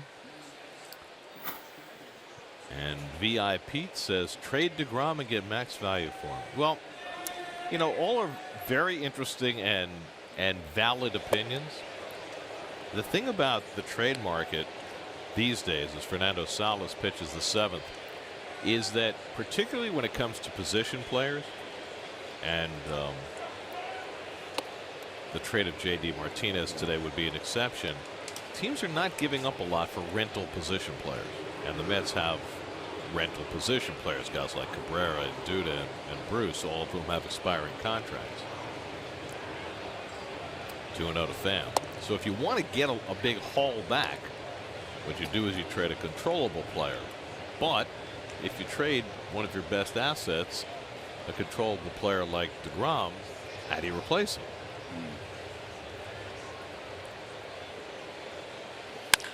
That's hit off the middle, a base hit for Pham. Long run for Conforto to get to it. Pham takes a turn and holds. Nice play by Conforto to get it in and hold him to a single. I still think, though, Gary, that let's watch the swing by Pham first. He hit a ball in almost the same spot off Robles for a 3-run bomb yesterday. This one, a seed up the middle. Again by Joe West, who has to get out of the way. A nice play by Conforto. Runs around that ball and throws a seed back into second base. Impressive. I still think that the reliever, top end reliever, still gets you pieces. I agree with that. And that's why Addison Reed might be the most tradable of the Mets free agents to be. You know, Blevins is a different case because the Mets have an option on his contract for next year, which makes him more attractive in terms of what he might bring back, but also more attractive to the Mets to keep. At some point, you got to keep the players that have done their job, don't you? Well, you keep the players that you think can give you the best chance to win next year if you intend to be competitive next year, which I think the Mets do. The way Sandy Alderson put it, he said this is not a teardown. It's a pause button. We just showed Jacob deGrom. I love that someone asked him, you know, has he been reading about his name bandied about in the trade room? He said, read it once, paying it no mind. It's the best attitude, isn't it? Right, it is. As players always say, when they're thinking clearly, there are only certain things I can control, and that's not one of them. Salas gets ahead on Fowler 0-2.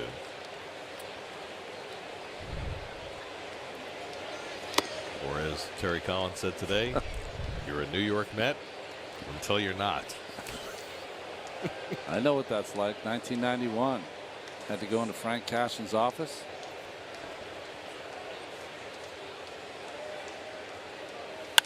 Fowler lines one into center for a base hit. Pham will go first to third. 0-2 hit for Fowler. And Salas in immediate trouble. First and third and nobody out. Well, been a few 0-2 hits given up in this two-game series so far, 2 out of the 4. And the one thing that you've noticed with this lineup anyways, with some guys injured, is the speed that St. Louis brings to the game. Sierra, Pham, Wong, Fowler. So now Jed Jerko drove in the first St. Louis run with a first inning sacrifice fly. 1 for 2 on the night. All in all, you'd have to say Rafael Montero did a pretty good job tonight. Gave up 4 runs in the first 2 innings, but vastly betrayed by his infield defense. It's one of the best starts I've seen him have. Control, soft contact, keeping his wits about him despite what was happening on the field. Montero wound up throwing 96 pitches over 6 innings, 7 hits, 4 runs, 2 earned, 1 walk, 5 strikeouts, a hit batsman. And the Mets have been able to do nothing to counteract that. Just 2 hits over 6 innings against Michael Wacha. Jerko takes a flyer on a 2-0 fastball and comes up empty, 2-1. Josh Edgin getting ready. I think Keith has vacated his post. I think he's returning to the fold up here. I don't know. He used to have that old MSG job. He used to just go home after 6 innings. You think he's pulling a Rizzuto? Maybe. Might be like he's remembering Pavlov's dog, remembering the old times of because at MSG he used to do the first 6 and go, right? Right. Well, Rizzuto always headed for the GW. For Keith, it's just the LIE. Straight shot. Well, they said he was coming back to the booth. Maybe he's stopping at Keith's Grill. You know, maybe he's putting a wager down. If he stops at Keith's Grill, he better not come back empty-handed. That's right.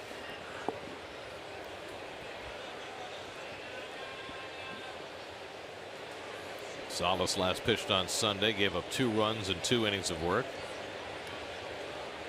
3-2 on Jerko.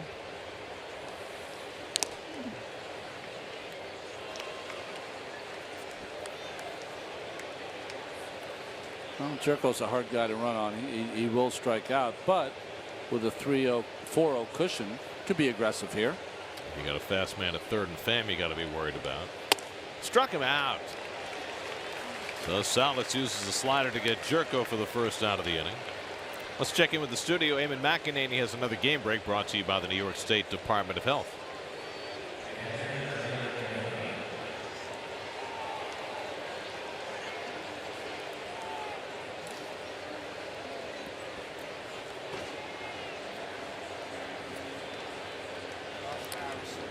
Is Josh Harrison the most underrated player in the National League? Yeah, one of the most underrated players. Brings a lot to the table. By the way, Travis Shaw has another home run in that game for the Brewers. 21 now.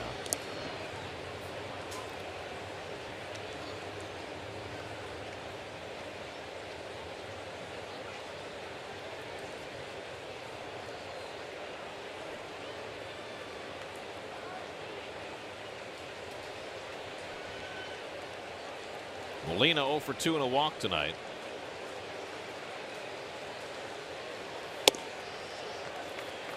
How about Mike Lamb for the Arizona Diamondbacks? Underrated? I'll tell you how underrated he is. His name is Jake. Oh, jeez. Sorry, Jake. That is bad. There was a Mike Lamb. There was. That's right. Jeez, that's awful. Embarrassing. But you're right. He is. I mean, he's right up among the leaders in the league in RBIs. And they're going to have another big bat in that lineup now with J.D. Martinez. Oh, look who just walked in the booth with a pretzel. Did you bring any for us? Did he bring any for us? No. No. I mean, let him put the headset on. Did you bring any for us? I was mobbed by the fans. Mobbed. I barely made it back. But you managed to find a pretzel on the way. Was it a scene like from Help, the Beatles? Let me get my flip-flops on. You left them on the table, We by the noticed way. you left them on the desk. You know I have a little germ issue. That was. Oh. Should have brought Ronnie some Purell.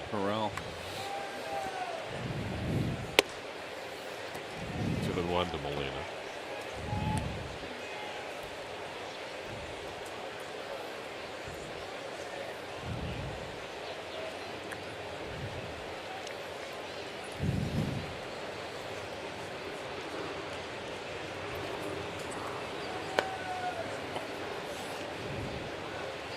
First and third and 1 out, and Molina fouls it away.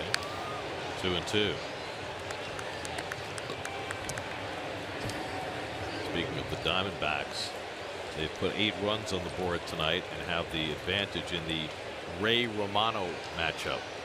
Robbie Ray and Sal Romano. Oh, very good. So far, everybody has loved Ray, and not so much Romano. 2-2 coming. Popped up. Duda to the railing. He has to come back, and it eludes him. Well, that's the one you were talking about, Keith. There's a win. And he was able to stay with the first one, but not this one. It does blow back onto the field, but like I said, you play 81 games here. You know, nothing's more embarrassing to any fielder than when you miss a fly ball or a pop-up. And that'll be an error charge to Duda for prolonging the time at bat. The Mets' third error of the night. This has not been a clinic in infield defense for the Mets tonight. So Molina gets another chance. And he just gets a piece of that one, and he'll get another.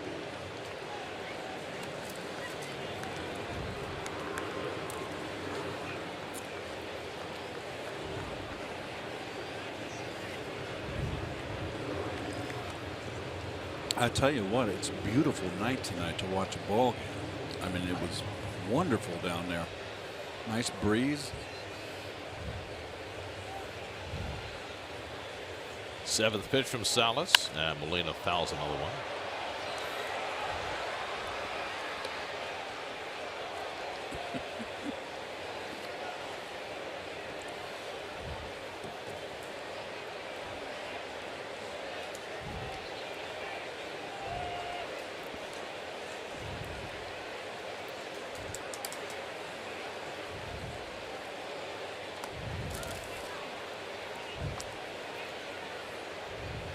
Do you think opposing catchers go to the mound more with Molina at the plate? Because he goes to the mound. So. Oh, so they're trying to show that they're no. Rene Rivera, he's in charge. He knows when and when not to go out there. Again, the 2-2. And Molina pops this one foul. And the battle continues.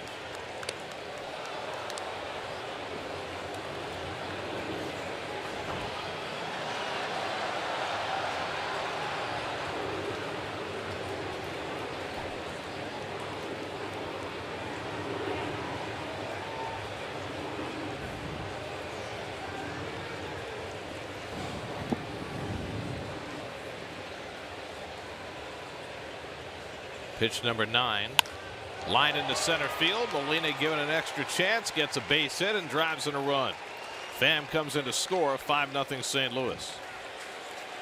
Well, nice at bat by Molina there, and just fouled off. Whenever a hitter fouls off a lot of pitches, I think as a pitcher, okay, what do I got to do to get him out? And that was supposed to be a slider and didn't do anything. Of course, he did get the pop-up that was dropped by Lucas.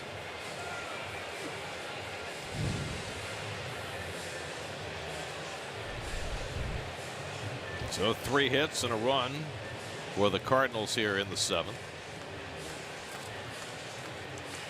As Dan Warthen talks to Salas at the mound, let's check in with Steve Gelb. Steve? You know, Gary, there is so much that goes into evaluating a young player, so much beyond the statistics. And yesterday's home run by Paul DeJong was one of those moments that for Mike Matheny went a lot deeper than just the home run that he hit. For Matheny, he said it proved a lot about the maturity of Paul DeJong, because the first 2 at-bats of the game last night, he struck out. Most young players would come up in that 3rd at-bat and they'd be defensive. They'd just be trying to put that ball in play.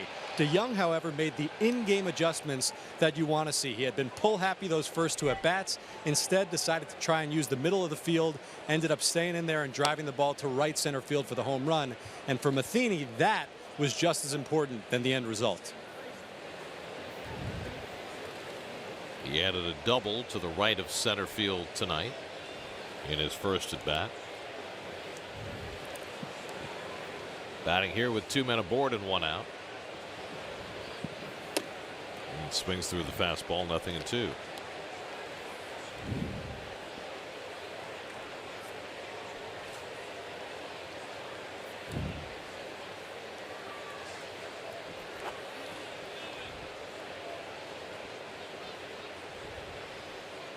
Fowler at second, Molina at first. And it's fouled away. So, Keith, what was the experience of being down there in that photo well like for you? What did you see that you didn't expect to see? How did it feel compared to sitting up here? To be honest with you, Gare, you know, Ron and I have been down there before, and certainly I've been down in the well on the other side of the dugout, closer to home plate. It just, there's nothing new out there. It was kind of fun to watch the positioning of the infielders. What I don't like is I always talk about how the dugouts now are further up the first base line, so you have a side view of the pitcher working, almost like a perpendicular view, and you can't really tell the pitches because it's the side view. I like the angle where you're kind of watching from the on-deck circle behind home plate, closer to home plate. How about the speed of the game? I don't think there's a lot of speed in the game today. To be honest with you, Yeah. I don't. I think it's lacking in today's game. There's no stolen bases.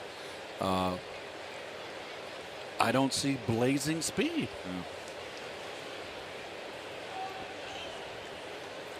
1-2 to DeJong. And a check swing. It gets away. The runners will advance. DeJong is a strikeout victim. First base occupied, so he can't run. But the wild pitch moves the runners to second and third.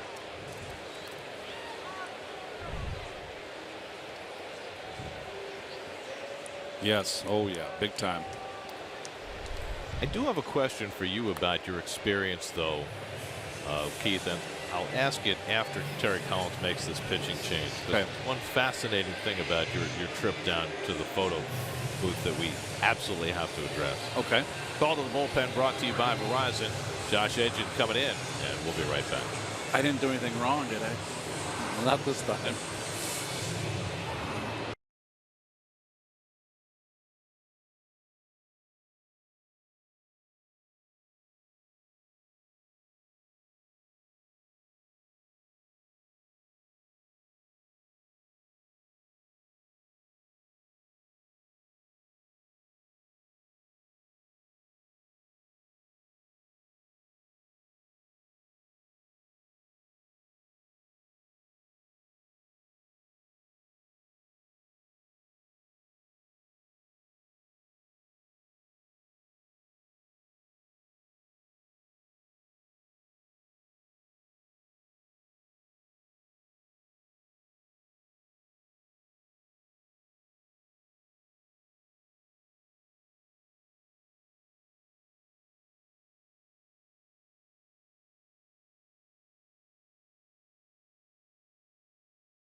Mets to face Colton Wong with runners at second and third. Well, if you have any chance in this game, Edgin's got to get this out. Had a big batter to face last night and walked him after getting ahead 0-2. It was Carpenter. Now it's Wong. And first pitch swinging, he flares one foul. So, Keith, I need to ask you, okay? Yes. It's 34 years ago since the Mets traded for you. Over that last 34 years, you've probably become one of the most recognizable figures in Mets history, past, present, and future. So why do you have to wear your credential around the ballpark? People not know who you are? Well, there's a guy out there in our parking area, Gary, that wouldn't let me go 2 days in a row. What? Tried to stop me. Go, sir? Stop you from what? With security where I parked my car. He said, sir, you got to go with the security. I go, no, I don't. Did he not know who you were? No. Seriously? No, 2 days in a row. Now, come on. And this time he came Don't they after get a me. primer? I told him I'm walking through. And Oh, you big league. oh, yes, I did. Well, I was late for we Hernandez, did a come luncheon. We did a luncheon today for the Mets with what was it? Season ticket holders. Season ticket holders, and I was running a little late, and it was Barney Fife. So you felt after that experience earlier today that you needed to wear your credentials Yes. to make sure that you would not get harassed? So I would be able to get down to my position so I could do my job. You never know. To all the security guards at Citi Field, this is Keith Hernandez. Oh, these pictures are beauts, baby. I mean, we look like we got big old. You should see Ronnie's. Oh my gosh. Grounded down to Duda. And They're out of it. The inning over. An unearned run as Keith presents his credentials. Let this man in.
For Slow Motion is brought to you by your Mercedes-Benz Tri-State dealers. Mercedes-Benz, the best or nothing. Michael Wacha has been wearing the hitters on his watch chain. We go to the bottom of the 7th. Wacha's got a 5-0 lead. Wacha's trying to do something here that he has not done since June the 17th of last year, and that is go 7 innings. 26 straight starts. He's failed to go 7. His longest outing this year, 6 2/3. Well, he's at 80 pitches as he starts the 7th, facing Jay Bruce. Attacking the strike zone, is he not? The whole game. It just keeps everything, your infielders on their toes, and you get better plays behind you. Well, this has been Bruce's nemesis. Jay is 0 for 2 tonight. He's now 1 for 26 in his career against Michael Wacha. Gets this one in the air to deep right, but Sierra has room. To the edge of the warning track, 1 out. You guys remember the first baseman for the Chicago Cubs in the 80s, 90s, Mark Grace, right? I think I had him 1 for 26 or 1 for 28, something like that. And every time I see Mark, he repeats those numbers. Struck out Judge, struck out Holiday their first times up. The Dodgers haven't, nobody has won 30 of 34 in the big league since the 1977 Royals. And the Dodgers have Kershaw on the mound tonight trying to make it 30 of 34. And then the bad news on Carlos Correa, the all-star shortstop for the Astros, torn ligament in his thumb, out 6 to 8 weeks. But you know what? That's the value of having a 15.5 game lead. Yeah. He'll be fresh for the stretch drive in September and into October. There's Duda, who's 0 for 2. And Lucas goes after the changeup, and it's 0-2. You said the 77 Royals. I've got the last National League team to do it. It was Mel Ott's New York Giants in 1936, Wow. 80 years ago. I didn't have that. That's great.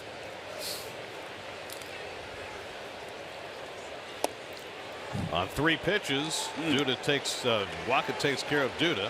Strikes him out with a changeup. That's his 6th of the night. He's through 7 for the first time in more than a year. 5-0 St. Louis.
It's been the story tonight. Here's the G pitch cast. You know, usually we think of Wacha as 95 plus, curveball and changeup, but it's been his cutter tonight that has been on point, and the right-handed hitters have just been abused by that pitch. Magneuris Sierra leads off in the 8th inning. Sierra 1 for 3 at a base hit back in the 2nd. Josh Edgin came in to get the final out in the 7th. The Cardinals have scored 5 runs tonight. 3 of the 5 have been unearned as a result of 3 Met errors.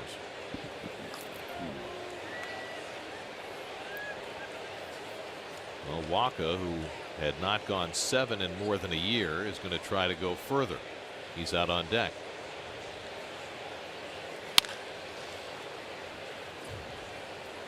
This kid swings a decent bat, Sierra, what I've seen of him. Puts the ball in play, doesn't try to hit home runs. He could certainly fly. He's got 17 big league hits now, all singles. But he's hitting .395, so who cares? Yeah.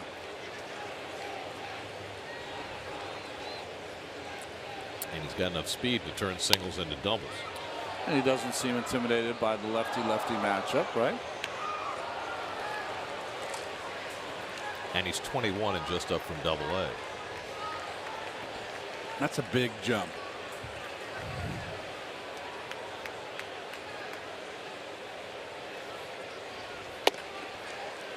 Gibson pops him inside. It's 2-2. So, boys, we're going al fresco tomorrow night.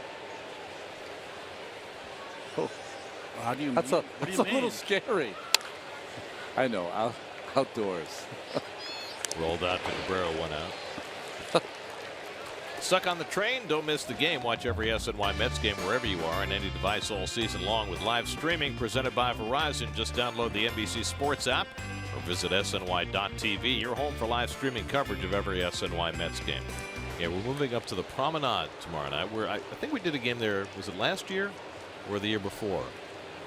Just up above where we normally sit, but out in the open. Can we maybe wear Bermuda shorts because we're in the elements? I think you'd have to talk to the boss about that. We did that once, if you remember. We went with the shorts. Yeah. We did our first game out in the in the outfield. As Walker rolls one through the right side, and he's got his 2nd hit of the season. So everything going right for Walker tonight. I'm changing that last copy you read, Gary. Just eliminating the first line of it. It's too soon. Do you? He knows how to do it. Wainwright, who's driven in 28 runs the last 2 years.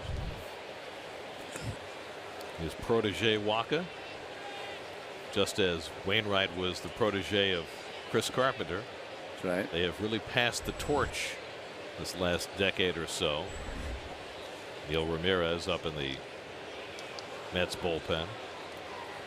So not only are we going to be outside tomorrow, which is going to be nice, but Ronnie's going to have a sit down with Adam Wainwright. Oh, great. Well, I'm a big fan of his, and I just want to ask him some questions about, his evolution of a pitch, of his pitching from, having A-plus stuff to now being a little more of a finesse pitcher. I'd like to know that. I wasn't able to make that transition. 4th hit of the night for Matt Carpenter. Took him to the 2nd pitch this time after he had 3 first pitch hits earlier in the game. I'm going to ask him about Chris Carpenter that you mentioned, as we see the base hit from Carpenter, and what kind of influence Carp was on him. I'm going to ask him about sabermetrics. Does he, as a guy who's transcended and been playing for a long time, use it in his game? And you guys can tweet SNY. Should I ask him what his grip is on the curveball? Because I know everyone wants to know about the curveball to Beltran. Very interested to see if that comes up. Neil Ramirez coming in. Pitching change in the 8th inning. 5-0 Cardinals. We'll be right back.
Neil Ramirez on to pitch, 4th Met pitcher of the night.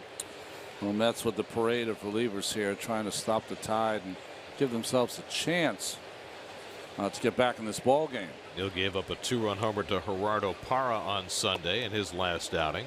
Faces Tommy Pham here with 2 men aboard and 1 out in the 8th. Pham is 1 for 4, twice reached on errors. He's stolen a base. He scored a run. Also got picked off by Rafael Montero, first pickoff of Montero's career. Waka at second, Carpenter at first, and the curveball popped up. Rivera coming back to the on-deck circle and beyond, and he stays with it. 2 out. Always worry about catchers going through the on-deck circle because that material can be a little slippery at times. It's slippery, and with the Mets not up and the Cardinals up, there isn't, you know, the paraphernalia over there, the bats and the heavy bats and the pine tar and all of that. I think it was in Philadelphia or St. Louis where we saw Albert Pujols come over and slipped on that tarp. It was kind of a rainy day. There's Dexter Fowler, and he pops one up.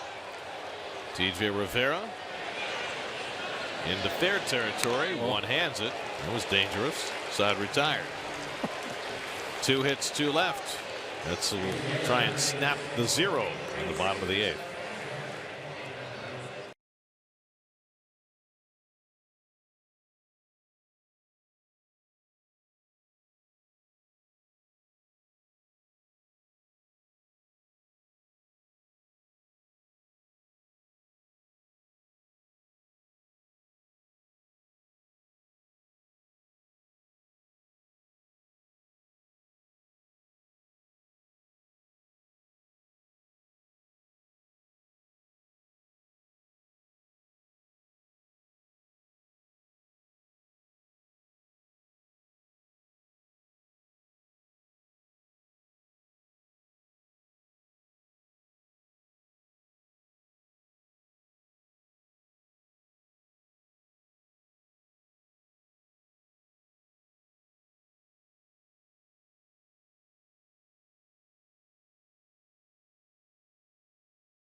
Perspective earlier this evening when he was down in the photo box. Yes, it was. Change up grip from Waka.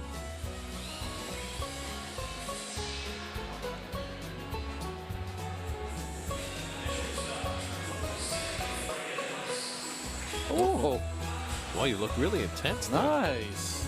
Oh, guys. I think you were still playing or something. I was watching.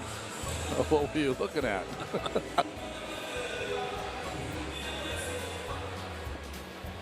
We go to the bottom of the 8th.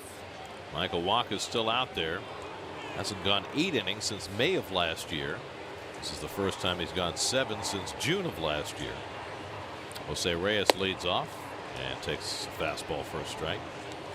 Reyes was robbed of a hit. A fine play by Wong on a bullet. 1 hopper in the 5th inning.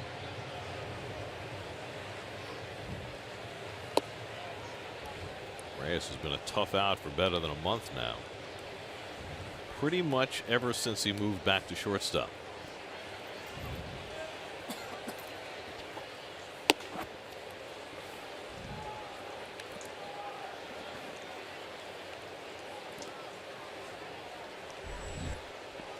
Rene Rivera on deck, then the pitcher's spot for the Mets in the 8th. And Jose pops one up. DeYoung retreating. Gives way, and Pham comes in to get it. 1 out. Pham's a good outfielder. Pham's a nice player. Sometimes it takes a little bit longer. Pham is 29 years old and just now coming into his own. Well, I think he was always a speed player, defensive player. Didn't hit enough, and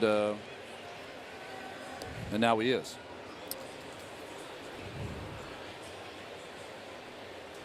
Here's Rivera. Rene is 0 for 2, 2 ground ball outs. Wilmer Flores out on deck to pinch hit.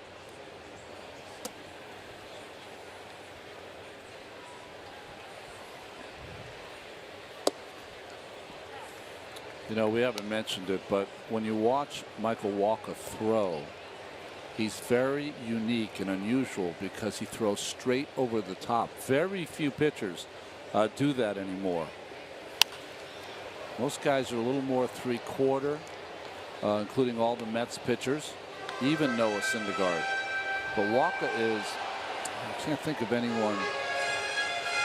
You had the reliever who threw Cole Mentor. Yeah, Cole Mentor, but he's certainly not in the same class as a Walker. But guys who throw straight over the top, it's a different angle for the hitters to see.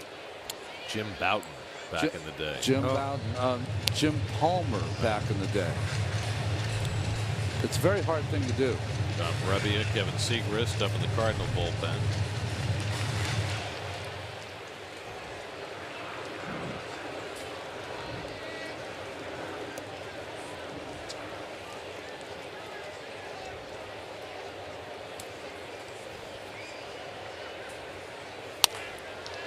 Another ground ball. DeYoung eats it up. 2 out. New York Mets baseball on SNY is brought to you by Pearl Vision. Nobody cares for eyes more than Pearl. By New York Community Bank and the NYCB family of banks. Visit them at mynycb.com. And by Nationwide, speak with James Finaro in Bethpage or Steve Principe in East Meadows today. Now Wilmer Flores to pinch hit. Wilmer pinch hit last night and grounded out. And he pops up the first pitch he sees. Carpenter in to get it. And it's another easy inning for Michael Walker, who's now retired 8 in a row. He's through 8 with a shutout intact. 5-0 St. Louis.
tonight, making his 99th career start. He's never had a complete game in his career, and he might just have talked his way into an opportunity to try for one tonight. Yeah, his manager went up to him, and he kind of said, hey, I'm fine.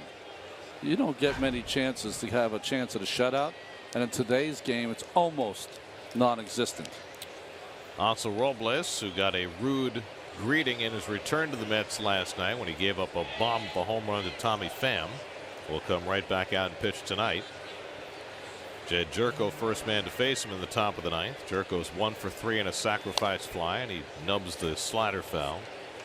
Let's answer our Verizon trivia question. We forgot one. Last 3 player managers. We forgot Don Kessinger.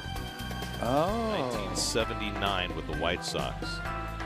We got Torrey, whose birthday it is today. Happy birthday, Joe. 77 today. And, of course, Pete Rose. When was Frank? 76, 77? Yeah, before Kessinger, of course. I think Frank Robinson hit a home run in his first game as a player manager. And Jerko strikes out on 3 pitches. So Robles starts his outing with a strikeout. Don Kessinger had the honor, perhaps honor is the wrong word, of being the White Sox manager in 1979 on Disco Demolition Night. Disco Demolition. If you're not familiar, the White Sox owner was Bill Veeck, who had a very, very creative mind. Yep. Disco was a contentious musical style, and that's driven to right center field by Molina. That's deep. Back goes Conforto onto the track, and he runs it down. Boy, Conforto made a great play going to left center last night, and now an equally fine play going to right center and away for a long second out. Gets a good jump on this, and he realizes it's hit deeper, and he just turns the jets on. And he is fearless of the wall. He made a similar catch in this homestand in the left center field, up against the wall.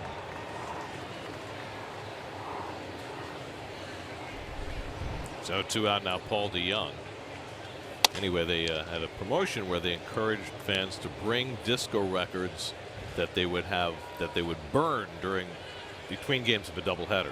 Great idea. And they made a bonfire, and it caused a riot, and they had to forfeit the second game of the doubleheader. They ruined the field too, did they not? They did. Love it. Love it. There were a lot of things that happened in the 70s that people can't believe now, like the 10-cent beer night. Right? Didn't they have a 10-cent beer night? Was it in Cleveland or in Texas where they had to forfeit because the fans destroyed the ballpark? My first game as a professional was in Shreveport, Louisiana for the Tulsa Drillers, and I had to throw on the side because I just got with the team. It was nickel beer night at the Shreveport Stadium. The top level of it was condemned, and people just threw beer on me because I was a #1 pick for the entire 15 minutes while I was throwing. I said, boy, this is going to be great. Wasn't there something that happened on a bat day, and that's why we don't have the old-fashioned bat days? Wasn't there something where it got a little? Or I forget. I mean, again, we're going back to the 60s now when Juan Marichal took a bat and clubbed Johnny Roseboro over the head. I mean, think about if that happened today. If a player took a bat and clubbed an opposing player over the head, he'd probably be banned for life. Marichal was suspended for 8 games. 8 games. It's amazing how sensibilities about all these things have changed. Hey, he missed 2 starts. I mean, think about the Mets celebrations in '69 and '73 and the way the fans overran the field, and nothing like that happens anymore. Because it started with the Phillies when they brought the horses on the field. That's right. And in '86 they brought the horses on the field at Shea. Oh, right over his head. Well, it's the first time anybody's thrown inside the Paul. We won Game 7. They had horses on the field at Shea. I think in 1980, I think the Phillies started that with the horses on the field when they won it. Yep. And now doesn't happen anymore.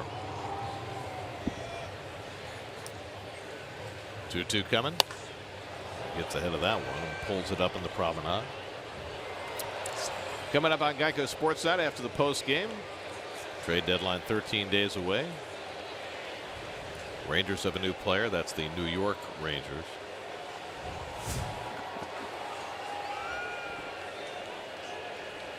It was Cleveland 1974 where they had the 10-cent beer night and they had to forfeit the game. 10 cents a beer.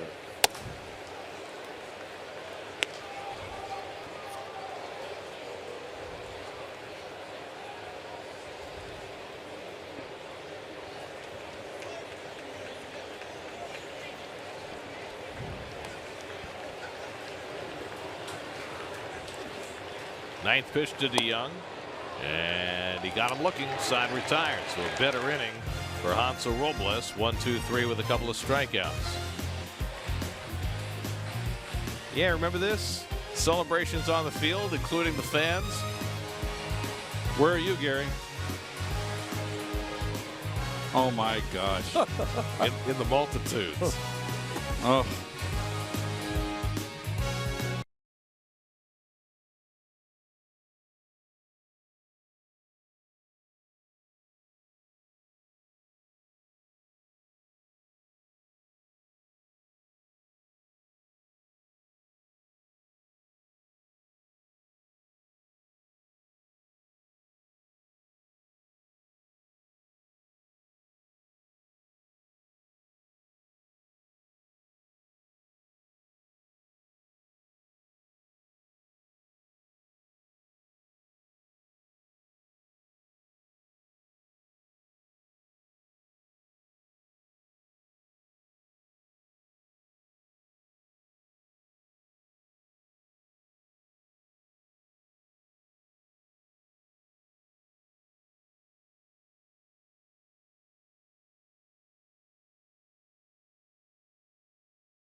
Last of the ninth, 5-0 St. Louis. Michael Wacha bidding for his first career complete game and shutout.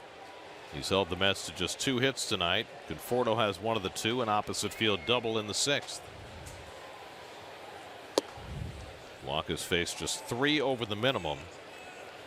A single by Cespedes in the 1st, a walk to Cabrera in the 4th, Conforto's double in the 6th, and that's been it.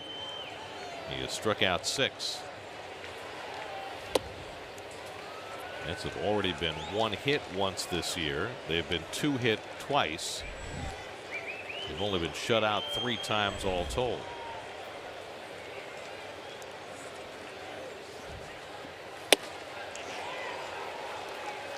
People's United Bank brings you tonight's starters. Montero was okay. Wacha's been great. His 99th career start and bidding for his first complete game and shutout. No pitchers had a complete game against the Mets this year. Curveball lined into right center, a base hit. And Conforto has the Mets' 3rd hit and his 2nd. So how much rope does Wacha get now?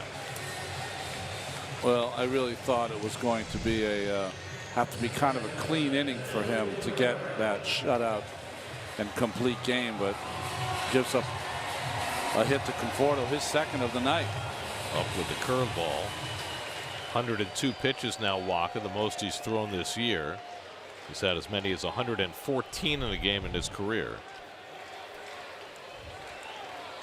So now Cabrera, who's 0 for 2 in a walk, lined out to short his last time up.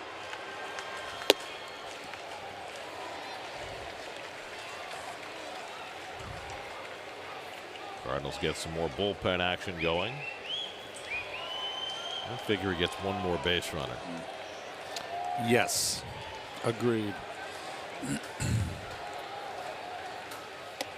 And a fastball strike, 1-1. Cespedes on deck. Bruce behind him. John Brebbia on the left. Sung-Hwan Oh on the right.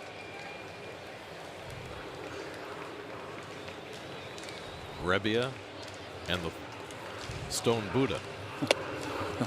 1-2.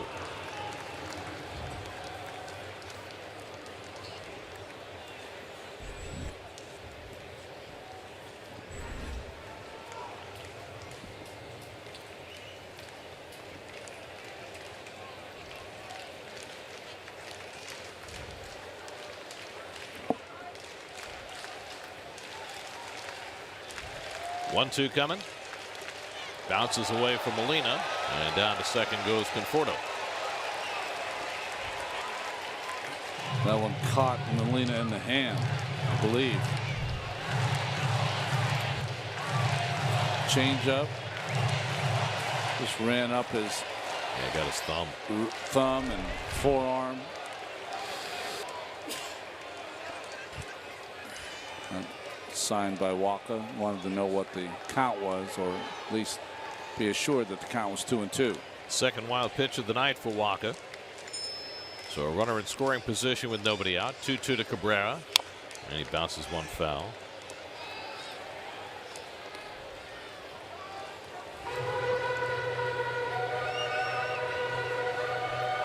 Cardinals have had one complete game this year. That was Carlos Martinez.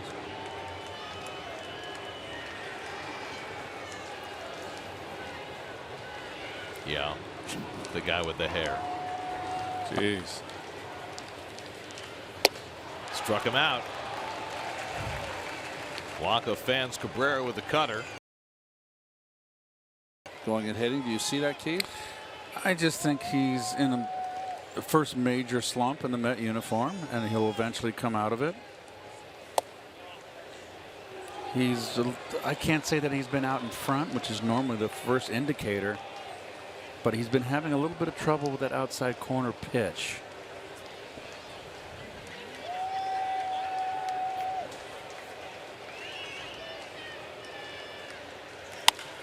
Takes this one down the right field side, foul. So for all those folks who feel as though these pitchers can't handle the workload, Michael Walker on his 110th pitch to a fastball 97 miles an hour. Impressive. Now the one caveat to that is he's pitching on 11 days rest. Okay, you're right. It's probably why he was allowed to go out there, Gary. You're right. First start out of the All-Star break. And Cespedes stays alive. Well, he's at 112. He's never thrown more than 114 in a big league game. So he'll have to make fairly quick work of Cespedes here if he's going to get a chance to get the 27th out. Well, if you judge it by pitching under duress, this is the most duress he's had all game. 1-2 coming. And he just got a piece of that cutter. That's the pitch that struck him out back in the fourth inning. Kind of waiting for him to come in with a fastball. Ronnie, up and in. You know, he's retired the side 5 times. You very rarely see that by a pitcher in a ball game.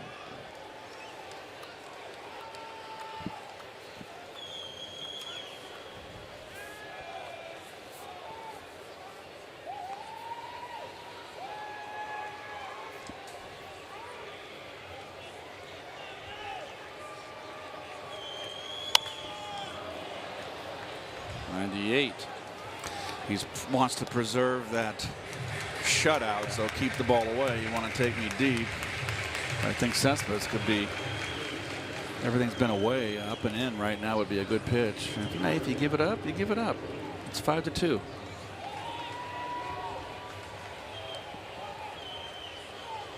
Seventh pitch of the at bat coming. And Cespedes rolls it down to first. Carpenter takes it himself. And Fordo to third, and the Mets are down to their final out.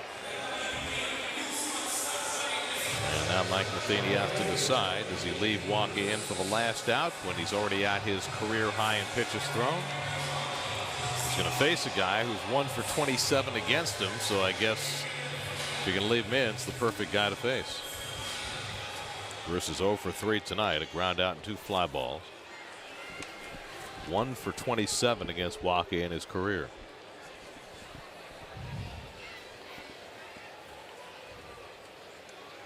Cardinals have 8 shutout victories this year. Mets have been shut out 3 times.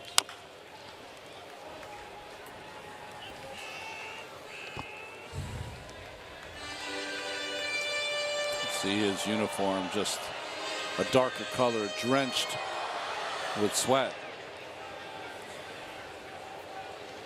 It's a good feeling. Hell, it is, man. That's why I mentioned it. And now it's 0-2, 97 miles an hour. And the Mets are down to their final strike. Whoa.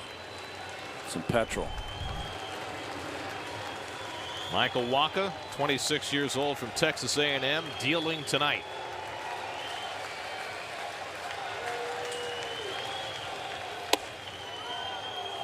One and two. If Bruce can keep it going, TJ Rivera would be next. Okay, so all fastballs, Keith. Fastball in. Change up away or hammer. What do you think? You like fastball up? Fastball. Just go after it. There you go. Look at that high strike zone. And he struck him out, and that'll do it. Michael Wacha completes the first complete game and shutout of his big league career. An impressive 3-hitter. And he gets a hug from Yadier Molina as the Cardinals shut out the Mets 5-0. Well, it's just something that's so unique today, you know. It just Like the other pitchers can't even believe it. It's almost, you did it for all of us. What a game by Walker.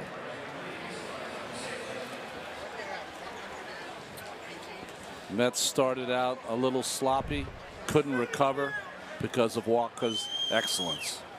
His 119th pitch, foul tipped by Bruce. Molina with a pump of the fist.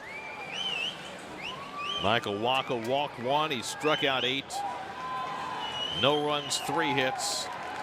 His 99th career start, his first shutout, his first complete game. And Wainwright, his mentor, could not be happier for him.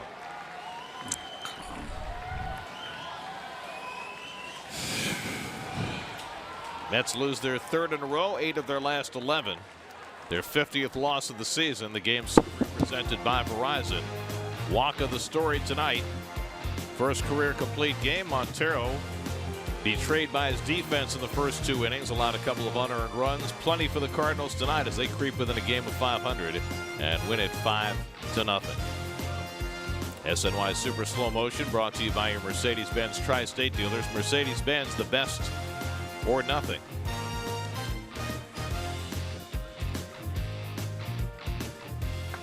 New York Mets baseball on SNY is brought to you by Verizon, the largest, most reliable 4G LTE network in America. By Lexus, experience amazing. By Taiwan Tourism, it's time for Taiwan. Search taiwan.net.tw. And by Hyundai, there's no better time to buy a new Hyundai than now. See your local Hyundai dealer or visit buyhyundai.com. Final score tonight, the Cardinals 5, the Mets nothing. Game 3 of this series tomorrow night. Jacob deGrom, who's won 6 straight starts, goes for the Mets. Mike Leake pitches for the Cardinals. Coverage begins tomorrow night at 6 o'clock right here on SNY. Now for Keith Hernandez, Ron Darling, Steve Gelbs, and our entire SNY crew, I'm Gary Cohen at Citi Field. Time for WB Mason Post Game Live. Let's join Gary Apple and Nelson Figueroa in the studio. Guys?